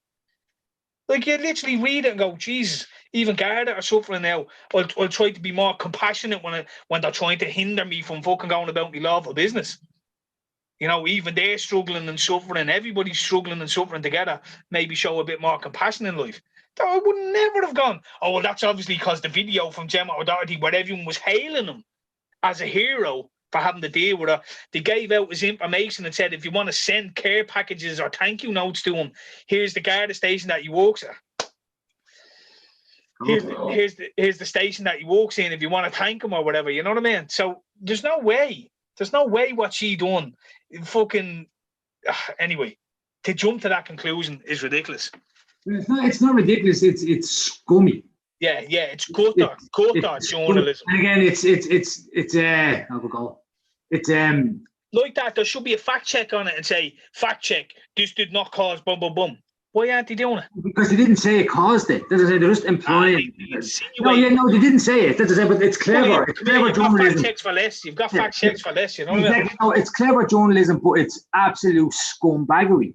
That's what it is. Like, the person who wrote that is a fucking scumbag. I don't know who the person is, but to do that is politicising this fella's death. There's no inquest as to why it happened. He may have left a note. We don't know. But to write that. That's what I'm saying. Like, if you had more information, a little bit more information could have been the man Garda such and such who recently broke up with his wife, or whose mother recently died, or I think he was gay. Because it said in the Dublin Live his husband. Now I don't know if it's a typo. You know, so fucking quick to get this article out that he just. Exactly. You know, it says his husband could have alluded to anything whose mother or father recently died, or who was struggling with financial debt, or had a business. Mental health. We keep telling us about mental health. Who had known mental health. Did they even go and check? No. Did they even check? It's irresponsible. It's irresponsible what they did. Because you know what? That's even a bit disingenuous to someone who's just died. You kind of go, look, fucking. It's a sorry scenario. You don't want to dig too deeply into their private life, but for them to try and do, like, it just shows. You know what I mean? Like, you can have a company who's literally taking bribes, cheats an election, steals an election, whose fucking son is a crackhead who's molesting children. You know what I mean? And no, you couldn't write a bad thing about him. You couldn't put up a bad tweet about him or anything. But Gemma, there's no morals. It's all they're amoral. It's all about politics. Everything is politicized now. Everything, especially with the left, everything is politicized. What happened? Here you go now, Red. What happened? You'll see. Corus Jones. Well, no. 3-1. 3-1, yeah. No fucking time. Yeah, it's unfortunately the umpires you can't do it for like, you get like 60 minutes in and then they're not used to that. Let's be honest, like, Liverpool go and bring Thiago on. He's just been fucking pulling the strings here since he come on. Shaq. No, look, a fair play to lads. They give the goal to count themselves. They just finished 6-1. 60 minutes where they put up a good fight. Yeah, we shouldn't have got a goal in this game. So the fact that you got a goal is fantastic. Like, so, completely not mad about this. And if this finishes 5-6, 7-1, I'm not mad. 1 hour at half time, and they gave a good account themselves. Yeah. To be honest with you, again, it's quite selfish. And just so you know, I said this to the lads on walk, just in case you think I'm just going to say it because we're losing 3-1. I want out of the cups because even more so now that if you look at our next match is now being cancelled. That's 4 games we have in hand over everybody else. So they're going to have to squeeze them in anyway. So I don't want them squeezed in between a fucking FA Cup match, you know what I mean, like, as well on top. So yeah, get us out there. Like, I'm quite happy to fucking. Well, look, let's be honest. If Villa's whole season capitulated now, I think they're relatively safe enough anyway, aren't they? I think so, because I don't see the 3, 4, maybe 5 bottom teams getting the like 12, 14 points up on us that in the next. Well, look, Sheffield United. Saying that, we have got a tough. We had Spurs next. That's cancelled. But we have, like, I think then we have Southampton, Man City, Everton. So in them 3 games, so we have a tough fucking run in for the next 4 games. I don't know. Look at let them flow. You need this more than we do, man. can tell you. Yeah, You can't do this thing where this is. You can't even rejoice in this. Just Thiago is just Thiago and Shaqiri, like. The keeper is shy though, for anything. I know he's only a kid, but like the goals, he's so far away from them. Like he's, that goalkeeper's not great, and his hair's stupid. Look, I went through your man's legs in the corner. What are you gonna do, like? Yeah, no, I'm not impressed. I'm not overly awed by him. You do like I had fucking before Christmas. You do what? So I can't talk about him bleeding. Bad. Now again, it's also hair, so there's a bit of that. But yeah, my hair is fucking shocking. Have to get a cut, but yeah, I need another haircut myself, but it's not too bad. It's respectable. What's this lad saying? First winter ever. We haven't had a trolley crisis. Hospitals empty every year. We have trolley crisis. Can't even fit through the hallway this year. Empty. The one thing I will say with the hospitals, right?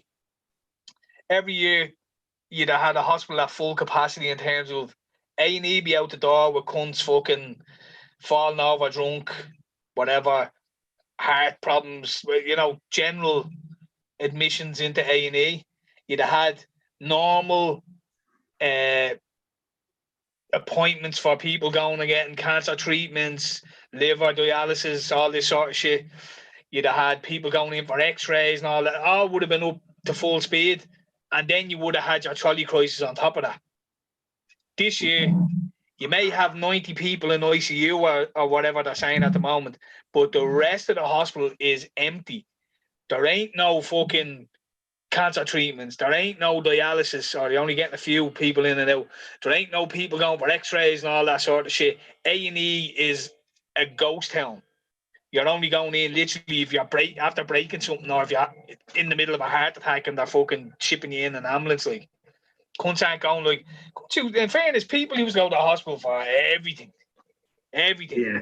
Stomach feels a bit. It's going to kill off the hypochondriacs as well. But they'd like sit there for 14 hours to be given 2 paracetamol and told to go home. Like, so it's cleared out all them, and now you probably have a normal seasonal reaction to flus and influenzas rebranded as your COVID or whatever it might be. And yeah, there's people dying. People are dying all the time. Like, and I'm not saying that in any sort of harsh way. This happens. It's not. You have to have an adult approach to it to get. That's another thing that's happening with me. People are afraid to have an adult approach to the elderly people. Old people die. Terrified of death. But it's an incessant fear of dying. You live, you die. You can't change that. People are trying to become immortal while nothing has changed. People are still dying. People have always died. And again, all you're doing is changing it. They're just changing the death, because now instead of people dying from COVID, they're dying from. There's going to be. Like, I think I seen a statistic, and it was something like. No, I'm not sure this is the correct number, but it's ballpark. That over the next 15 years, there's around like 400,000 Americans are going to die of cancer that could have been saved, that could have been treated because of the lockdowns. So you know that, like, they said this back in March. There was going to be 1.5 million people would die this year from starvation in third world countries because the West has slowed down production. Mm-hmm. But not if it even saves one life. You know what I mean? You're only worried about the economy. You're only worried about the economy. Like, you people don't understand. If this economy crashes again, you go through a hyperinflation, this economy crashes, nobody working, no food being produced, no livelihoods, no money. Property market crashed, thrown out of your houses, living on the streets, begging. Like, this is a reality. Yeah.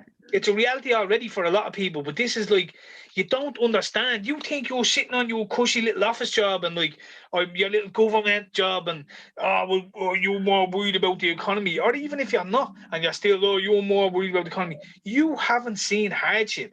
We live in a decent country. We haven't seen poverty. Some of us growing up in the 80s and all had some poverty. Our parents had great poverty back in the fucking 40s, 50s and 60s. But we haven't seen it like it. You go to some of these other countries, even in Eastern European countries now, some of the poverty there, you don't know it like it. and then Africa and stuff like that. You don't over here. We're too cushy. We're too soft. We can't deal with that sort of poverty.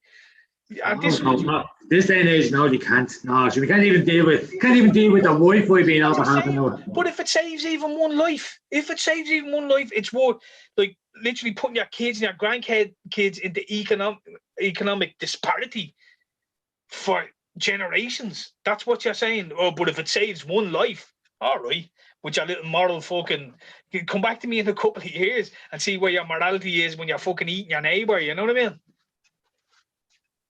Oof. They're my neighbours. I don't even know if it looks tasty enough. But yeah, no, it's fucking mad. Like that's these people. Like, there's no foresight. There's no foresight. And then when you bring up the whole people should be getting cancer treatment, and like for instance, I'll give you another example of the absolute fucking like. It's like, so somebody put a post up the other day talking about masks and as a person, I'm not going to give names, come in and was like, oh, you know, we're doing it to stop the spread. So I went in and says, well, you do know that anti-maskers and anti-lockdown guys, the people who you're accusing, don't go and get you gone. Yeah. My internet fucked with you. No, I'm watching the match here and listening to you. I zoned out. Oh no, he's gone. Right. No, you're there. Yeah, the internet had a bit of a stroke. Right, so I had this kind, and then the person came out and was talking about like, oh, masks is to stop the spread of COVID. Everyone just needs to comply. So I went in and says, right, look, not just so you know that the anti-maskers and anti-lockdown guys, the people who you are accusing of it, they don't go and get tested, right? When they're asymptomatic, whatever that, like, they're not going to get tested. So the vast majority of people getting tested are mask wearers, which is proof that masks don't stop the spread. Because of course, how are you getting it? Yeah, exactly, right. So, but that's the point I made, right? It was that simple. So, wearing the mask does not stop the spread, as was the point of the stats. Yeah. And then a person come in and basically says, "Come, I work in the NHS. Come get a job here if you don't believe." I'm like, don't believe what? Like what? That you know, people who are wearing the masks are the one who are spreading it. Like. Yeah, that's it. So how are them two connected? They're not. Yeah. See, again, these are the little. It's like they have cue cards of things to say. If it says one life, and you see so many people saying the same rhetoric over and over, come into HSE, see if you think it's a fake virus. Then it's like, well, hold on a minute. First, I'm unqualified to be treating people, but I'm probably part of the course with what's going on there with all you quacks anyway. And secondly, all right, when you go into all these wards, you have to wear PPE anyway, because I know people who walk in there, but all right, cool. I wander in without PPE. What will that prove? Oh, and then you're not allowed to get treatment if you get sick. I thought you took a Hippocratic oath. You know what I mean? You can't be both. You can't be both. Just because someone doesn't agree with you, you can't wish death upon them and then refuse to treat them if they come in because they didn't believe what you believe. Like, it's just... I'm going to wish death upon you if it saves one life. It's fucking... Get your little placard out. Oh, what else can I say? But it's not even that. Like, I had the argument with somebody, and they were saying like, "Well, I hope nobody in Europe, nobody close to you gets it." And I was like, "Well, I hope nobody close to you gets cancer." Because they won't get fucking treatment. Well, yeah, but that's what I mean. So it's like, okay, fair enough. I hear your point. Fine. I hope nobody close to me gets anything. I hope they're all healthy and live forever. It's not going to happen. But I hope nobody close to you gets cancer. And then when you go to the hospital, they go, "Oh, right, you're after ringing me telling me I have cancer. Right, what's the next stage? Oh, well, we'll hope just stay alive and we'll see it around maybe next December." But I have you. Yeah, but see all these things that you've been complying with and agreeing with the whole time. There's kind of a drawback to it. So you're just going to have to take this one for the team. I mean, if it saves one life, and that's what's so fucking like. Look, just when you use their logic against them and rattle them a little bit and just say, look, I'm not telling you to believe what I believe, but just look into it a little bit. Have an open mind and then come to a conclusion. Don't shut your mind off and just and the thing that annoys me the most is when they're just relaying the same government rhetoric. It's like, I've heard your argument. It was on the 6 o'clock news. Simon Harris just said the exact same thing, like, exactly word for word of what you said. He introduced a new term that we didn't hear about before called flatten the curve, and now you just keep saying it. Protect the HSE, protect the frontline workers. He used that exact same term. Now you use it. You know what I mean?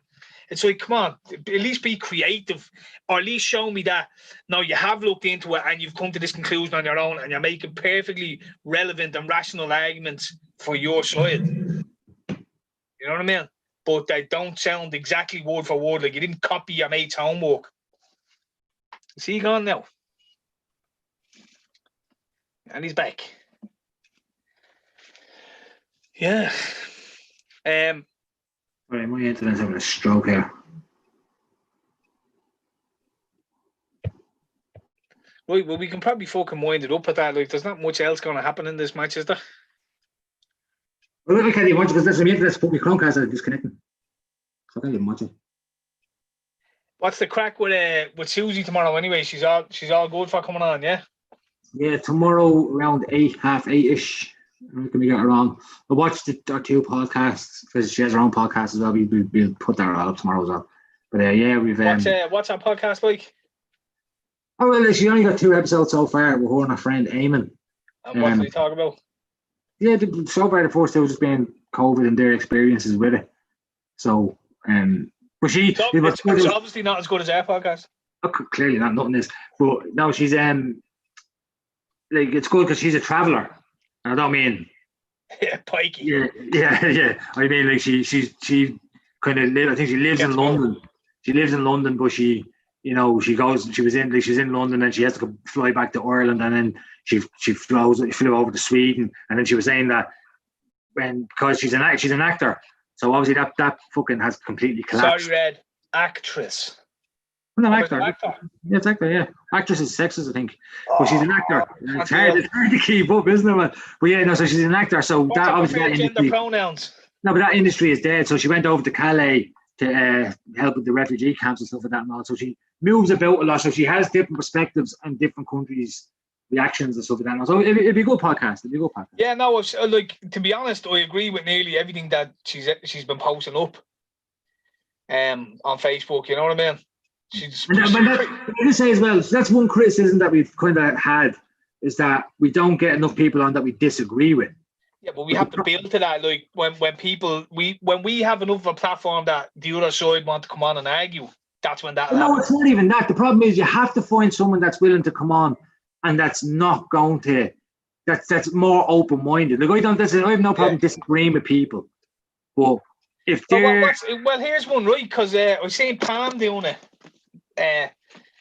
Pam having a little pop at you, but you seem to be kind of trying to be reasonable, and you were completely not being reasonable because you were like, no, you've just completely.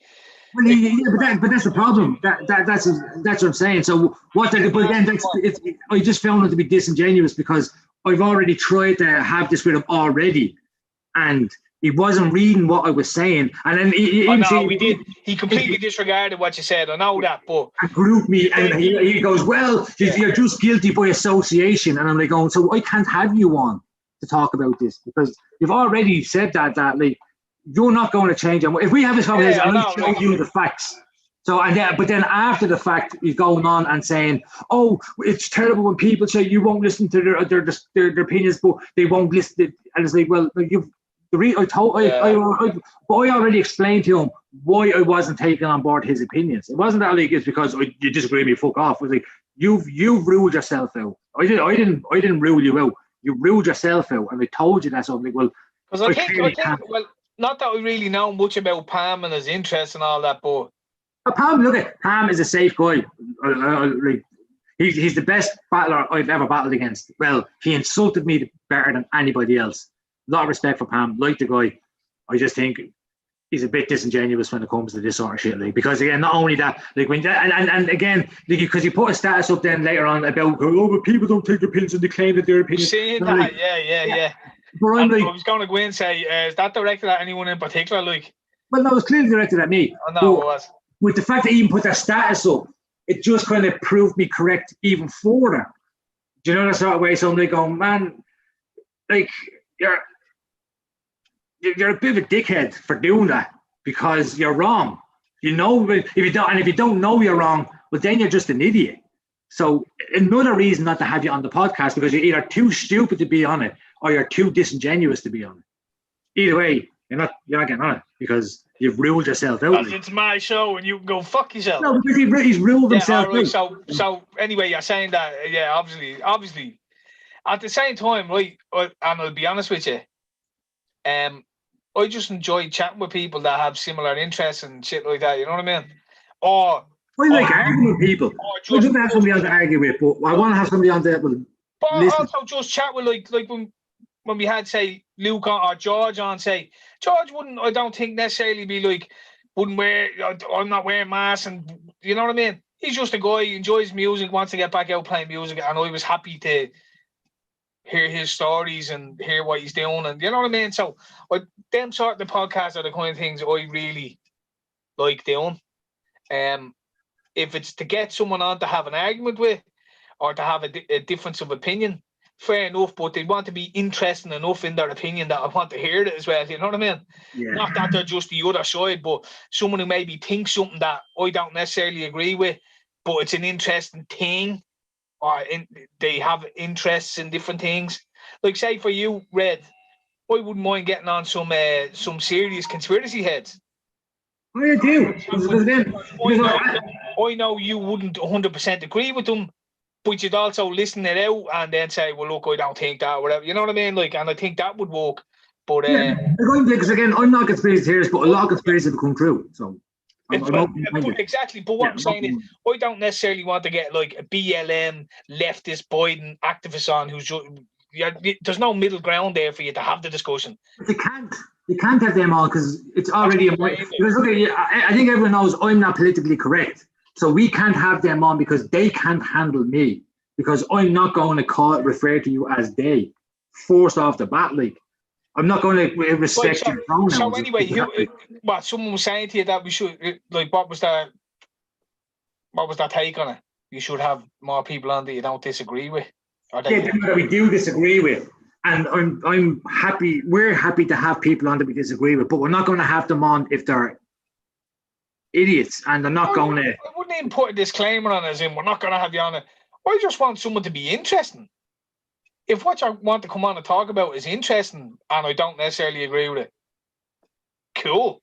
Yeah. Let's do it. If you're a genuine person that's like, this is my theory, this is my research, this is my understanding, let's have a chat and, you know, fuck it, we'll power through and see what happens. Cool.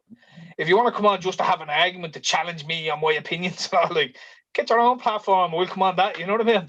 Otherwise, fuck off. There's very few people that you can have on that like you're describing. Because they're all just regurgitating RTE. Like, they're all just regurgitating RTE. That's all. It's like it's hard to find somebody that you can have on that will kind of give a balance. And when you say they're not going to use the Skittles argument, because when I flip it back on them, you know what I mean? They because again it's the same logic. So if I applied their logic against them, they can naturally what it is.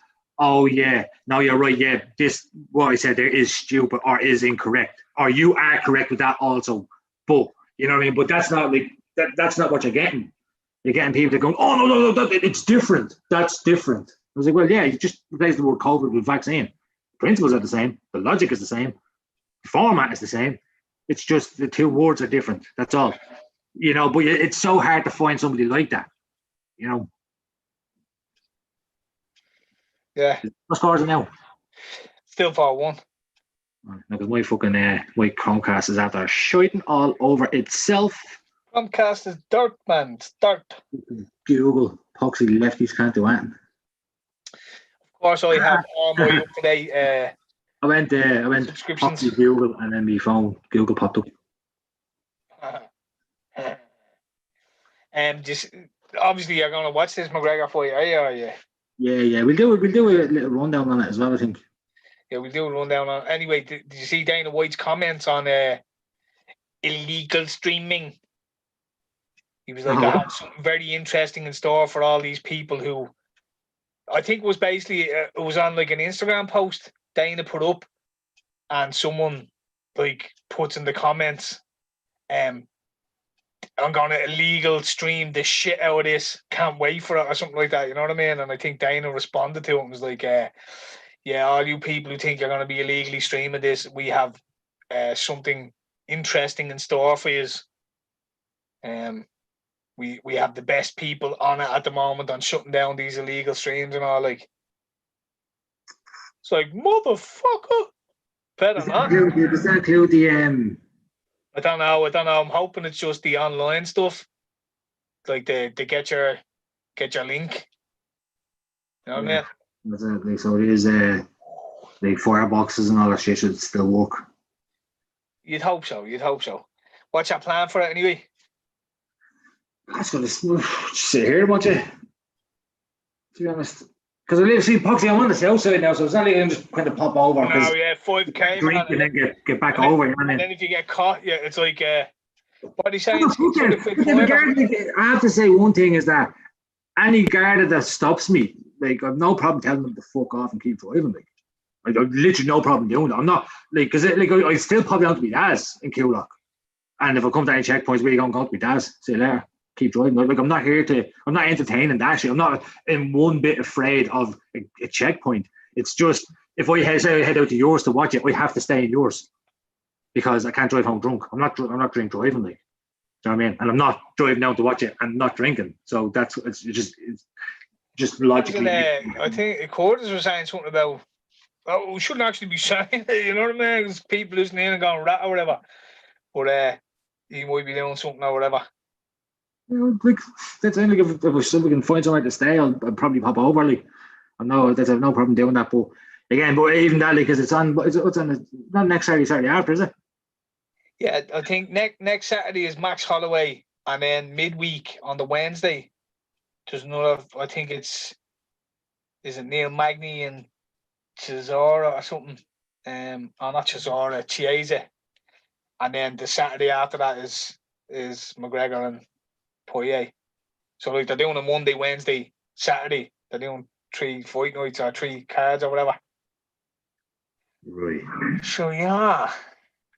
I mean, we'd be well into lockdown by then, so you know what the crack is. We're not going to be over at that stage.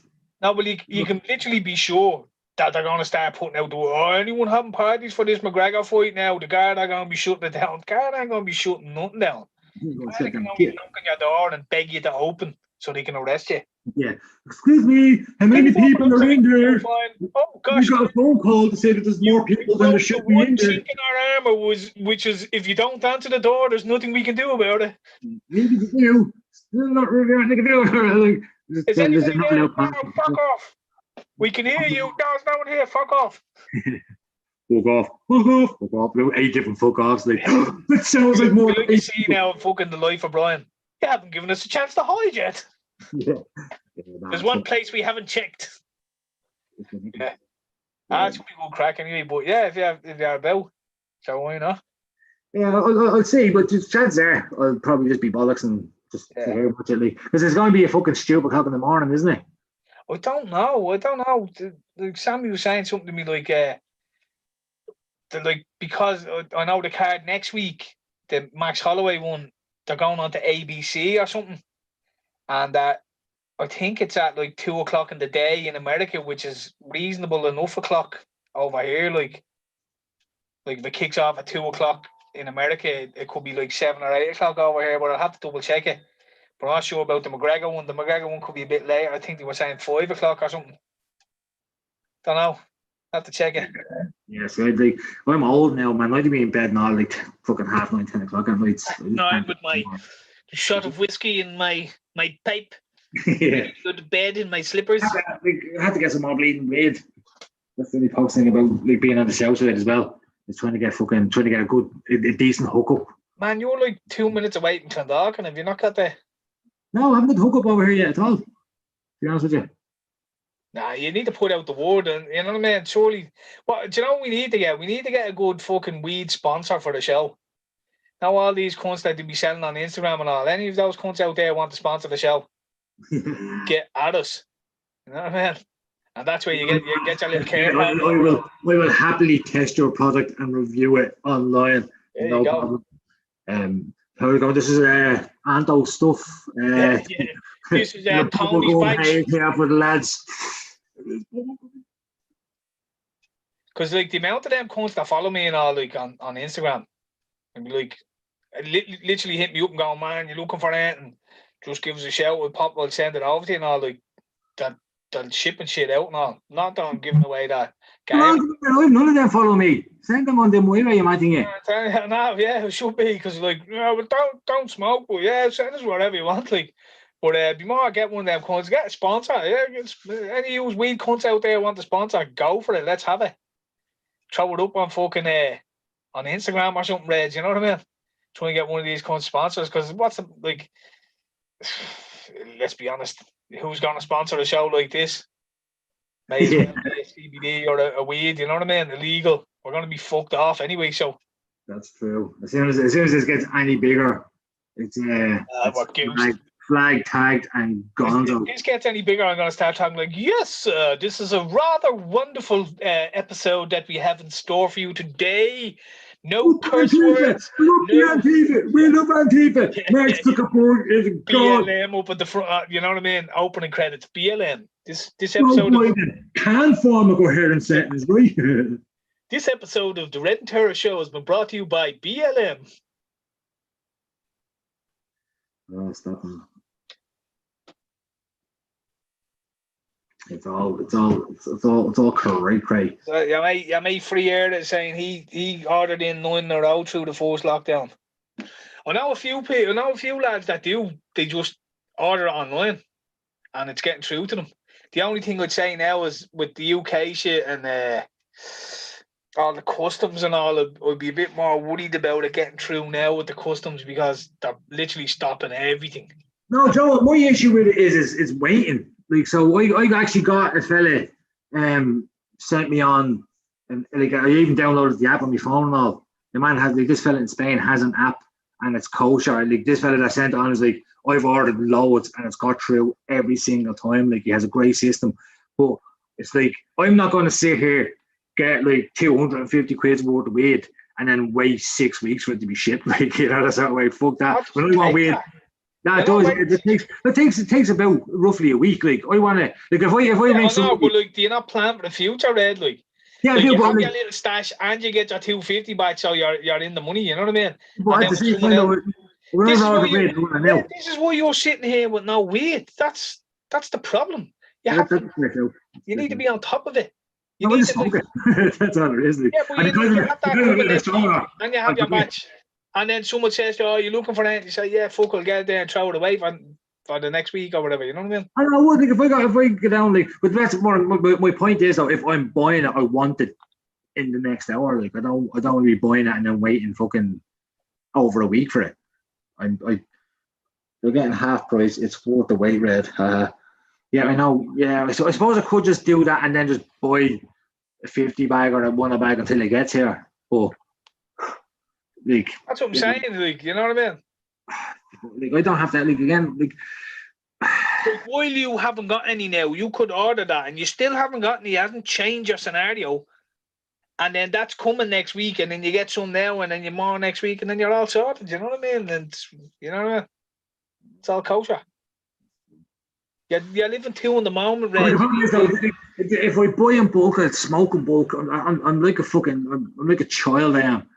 Like, well, what you need to do, you need to put in like you literally have a weekly order with them and say, right, next week send me another gram. Next week send me another gram. Next week send me another overtime now because they just spend me half a like my poor child will be sitting there starving in the skin. You just set up a direct debit with them, you know what I mean? And once every 2 weeks they ship you out your batch and you have it on fucking order. It's arriving as you're smoking your last spliff, you know what I mean? And you're like, right, we've got to ration this out for 2 weeks because the next batch isn't for 2 weeks. No man, it's fucking down there for dancing. Yeah, half price is worth away. Yeah, no, it's a fair show. I understand I'm wrong here. So what you need to do, Red, you want me from here is to go out and get us a sponsor for the show that will also send you shit. I don't mind if the sponsorship includes sending you shit. It's hard to get a weed sponsor because then they're just advertising they sell weed in the car. They're going to rate them. So. No, but it's coming in for Spain or whatever, you know what I mean? Because we're global, we're international fucking superstars. Yeah, but all you say is this episode has been sponsored. I didn't know that they were sponsoring Backham Haram or fucking, Yeah. you know what I mean? So I didn't know where they were getting that money from. Yeah. This week is being sponsored by the Mandolin Cartel. Next week is like Palestinian terrorists. Oh, you know, money's money. It's all good. You want that CCP money, so we need to do a flip, jump on board with the regime change and start promoting all their shit, and we'll be living La Vida rapper. That was our selling it. Buy in bulk and just start selling it and then make that, but still have my fucking principles. Is it match over yet? Yeah. 4-1. 0-1. And Joe, just in regards to the match, so I was looking at the betting odds, and they wouldn't give us, like, our betting odds went from Villa to win 1-0, 200 to 1. 2, 3, and 4-0 was 250 to 1, and that was it. It was just lines then. Whereas Liverpool went down as far. The Liverpool to win 10-0 was 60 to 1. But up until like 5-1 or something like that was like fucking 4 to 1. Do you know what I mean? Like, so, yeah. Bookies knew what was going to happen. Let's be honest. That's what Gilligan was doing, postals. Yeah, look at him. Now he's postal. He's had to get caught. You know what I mean? So it's yeah. No, I'd just rather just drop down to one of the lads as well, because, you know, it's like you're helping local. local. You know what I mean? Yeah, helping shop local. That's what the government told us to do. The government have said buy local. So all right, man. All right, Anto, what's the story? Throw us a bit there. All we need is an Anto within 5k of the south side that I live. So yeah. No, because I mean I have got some over here already. It's just they must only seem to buy an ounce or something like that, like, because you get one off them and then the next time you see them you ask them and they haven't got it anymore. You know what I mean? So they must only order in fucking like ounces, sell that, and it's like, whereas in Coolock there's a couple of lads you go there and they have it every single time you go there, regardless. Do they, officer? Am I just saying that to look cool? You don't know. Yeah, it's weird. So yeah, I just have to like I'll just probably enjoy that to Coolock tomorrow and get sorted. Just there's no point raiding Red's gaff tonight. Obviously he's not there. No. Tomorrow. Come back tomorrow. When he gets through 3 illegal checkpoints with it, and then raid his gaff. Yeah. Then come back tomorrow. You'll find something. I don't care. Like, I'll have a joint. I'll be happy enough. I'm just going because I'm on day number 12 without a joint now. Withdrawals. How's the dreams? No, I don't really. I can. Like, I mean, I actually stopped smoking weed for about 3 years, like 2 years maybe. So I can. Like, I'm not dependent on it. I just enjoy it. You know what I mean? It's just a voice that I have that I enjoy, and I like, and it helps me sleep a little bit. You know what I mean? So I want it rather than need it. So yeah, I don't smoke. What you're saying is you want to do a load of heroin. Fucking tempted, man. Probably can't get that out here either as well. Like, yeah. Because the outside is mad respectable and all. Spaz. I'm what, 5 minutes from Tala. I've loads of Tala heads that are friends with me on Facebook and all. Not one of them are coming across. I don't know you sell it. You know you sell it. God. Oi whiz. Who's Oi whiz? One whiz. Let's go, Red. Security and Minamino solid. Look, if you hold on a second. Let me tell you one whiz. If you come on here to slag me over this match, you know what, you make Liverpool fans look like a shambles. Like, the fact that you didn't win this match 6-7-1, you should be shocked. The fact that we scored against you, our under 23 scored against you should be ashamed of yourself. So, the only thing we'll say is a win's a win. We take. No, I understand that. Let's hand it here. Go smash Man United now next week, and we roll on. Look at on that. I don't fucking know. I might have to check the odds. Terrified. That is absolutely nothing to be happy about. United do have the most expensive training cone at centre back ever. But going forward, like, on air defence on that showing, jeez, I hope Joel Matip is back, because we be fucking murdered. Well, I've seen Van Dijk on a bike. Van Dijk on a bike. 2 wheels. No trick. Yeah, and do you know what? If the United Liverpool matches are ain't the old boy over the last fucking 5 years, you're looking at the most drab 0-0 or 1-1 draw you can get. So, at this point, I take that. You ran past Reece and Kelleher, not even a normal starting. It doesn't really matter.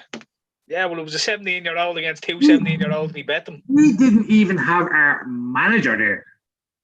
Come on, like you're clutching at straws. You had Salah. You brought on Thiago because you were struggling and it was 1-1. It was, you know what I mean? Let's be honest. There's no way of turning this around. Like with Aston Villa as a whole have handed you this game, and you still for 59 minutes made it look extremely fucking tough, tougher than it should have been. Like, so again, one is I'm sure you're a nice person. When Villa's fucking second team were playing Liverpool's under 15s, and although Liverpool played well, it was over a fucking half time. Like it was 5-0 or something. Because Villa are a shit team. We played against your kids and we won. You didn't score against us. We won. What I will say is you didn't even have like Grealish and fucking all that out in the park. You had, I don't know, I didn't recognise any of them. But yeah, that's the way it goes, isn't it? If BVB and Gomez was on, it would have been 8-0. Okay, but if Jack Grealish, McGinn, Ghazi was on, it would have been 7-2 to Villa. Come on, man. Like again, you're pissing against the wind here. Yeah, we gave you this game. I was even saying to the lads earlier, if you don't win this 6 or 7-0, these are shit. These are shit, like. Yeah, but did you win the league? Did you win the league? When did you win the league? When did you win the league? Exactly. Actually, the season before last, you won the league, but I digress. No, we didn't. You won the fucking championship. No, we got up in the playoffs. When did you win the league? When did you win the league? When did you win the league? Fucking wankers.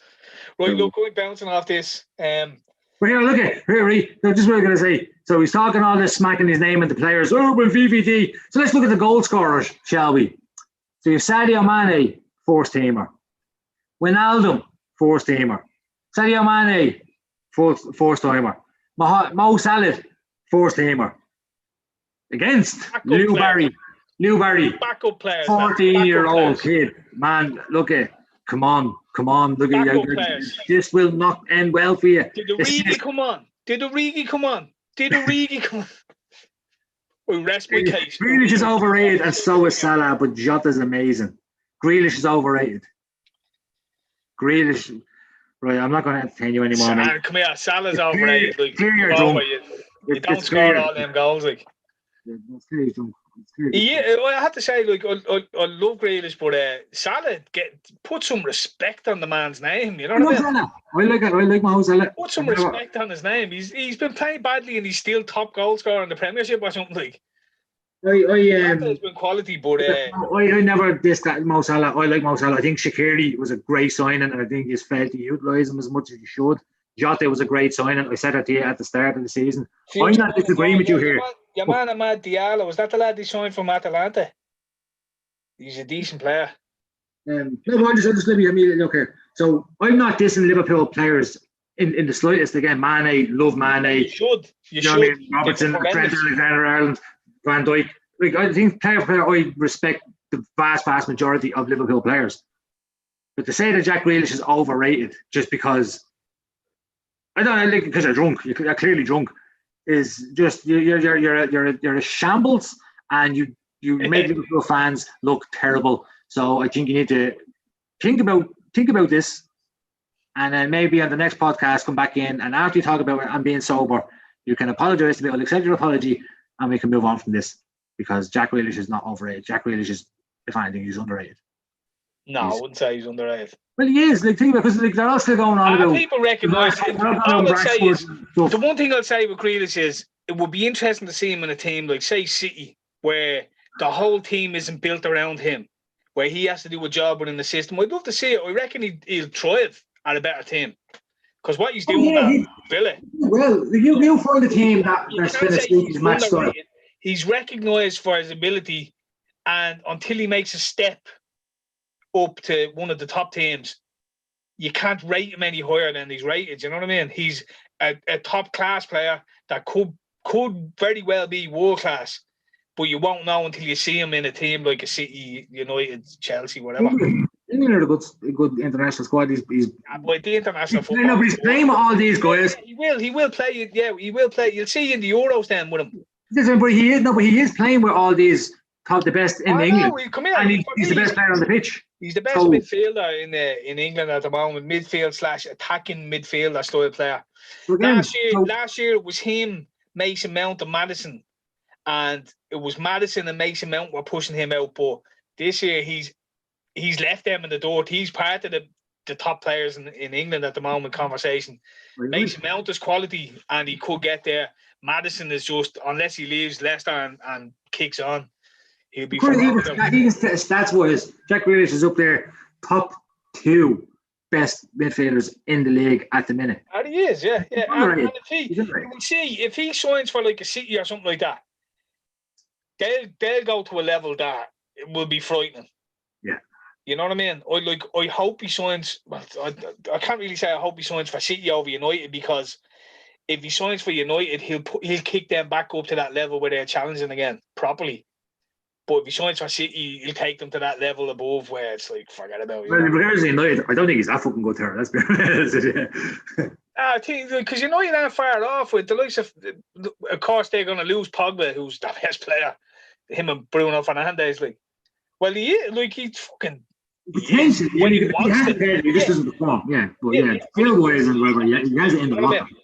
So, but you lose him, you lose that influence out of midfield. You're left with Fred and McTominay, which is all right, yeah. What's that? Did he say about your man Van der Beek is gone or something? Is he? Well, he's looking to go. I'm not surprised. No, I've seen a headline earlier. I don't know if I was just scrolling. I didn't read it actually, but apparently, I think they were saying that he should ask to leave. I think it was someone saying that if I was Donny Van der Beek, I'd want out. No, I think we're saying that United have said to him he has to go. Like. I'll have to recheck it, but that's the headline saying that. They were like I think he made a statement or he made a comment, and United are like, "Oh yeah, fuck him off." Ironically, Pogba is still there, but do you want to get rid of Van der Beek? Because Van der Beek is a quality player. Like, I take him to Villa. Van der Beek, it was him and what's the man who went to fucking Barcelona? Oh, it's fucking got me head. Who's the Ajax player that went to Barcelona? I can see his face. Just me names, so bad with names, and it's so shit. Like. And your man Ziyech and all, like, unreal they were. You know what I mean? But Donny Van der Beek, in fairness to him, Frankie de Jong, but Donny Van der Beek was actually, for me, the better of the two. Like, slightly better. You know what I mean? They were both top quality. Let's say. So one way she says, where is he? We need to play Minamino more. Best player of the match is Ellis. I'm seeing all these comments, and I'm not saying an apology for your Jack Grealish nonsensical point. Like, I mean, you're clearly still able to type. So just put in your Jack Grealish. Sorry, Red. I jumped the gun there. I was a bit upset that you were dissing Liverpool or whatever. That, like, just do it, and then we're friends again. Because Grealish, put some respect on Salah's name. But I never disrespected Salah. On the man's name. I never respected Salah. Disrespected Salah. Never. I like him. Never like respected Salah. I never. Well, I like Salah. I even like fucking me. No, but you know what I mean. I don't know, mate. Like, and I think we're going to be gone now in a second. So you want to. One thing I will say is I agree. I think Minamino does need to play more. He's starting to show he's settled a bit. But Shaqiri needs to play more. Shaqiri's always fucking injured. If he wasn't injured, he'd play more. Like, he'd be back tonight and he might play the next game and then he'd be gone for 3 or 4 weeks. Like, same as fucking Naby Keita. In for a game, you go, it's not a bad play. And he's fucking Naby Keita out. What? Like 5 minutes before the warm-up or something, the chap's gone again. Anyway. Fair play to everyone for tuning in. Yeah, we have been your hosts for the evening. It's been a pleasure. And anyone who wants to tune in tomorrow night, we're going to have Susie on. Be an interesting little podcast if that's what you're into. If not, we catch up. Footy chats next week sometime. All right. Yes, sir. So, fuck off.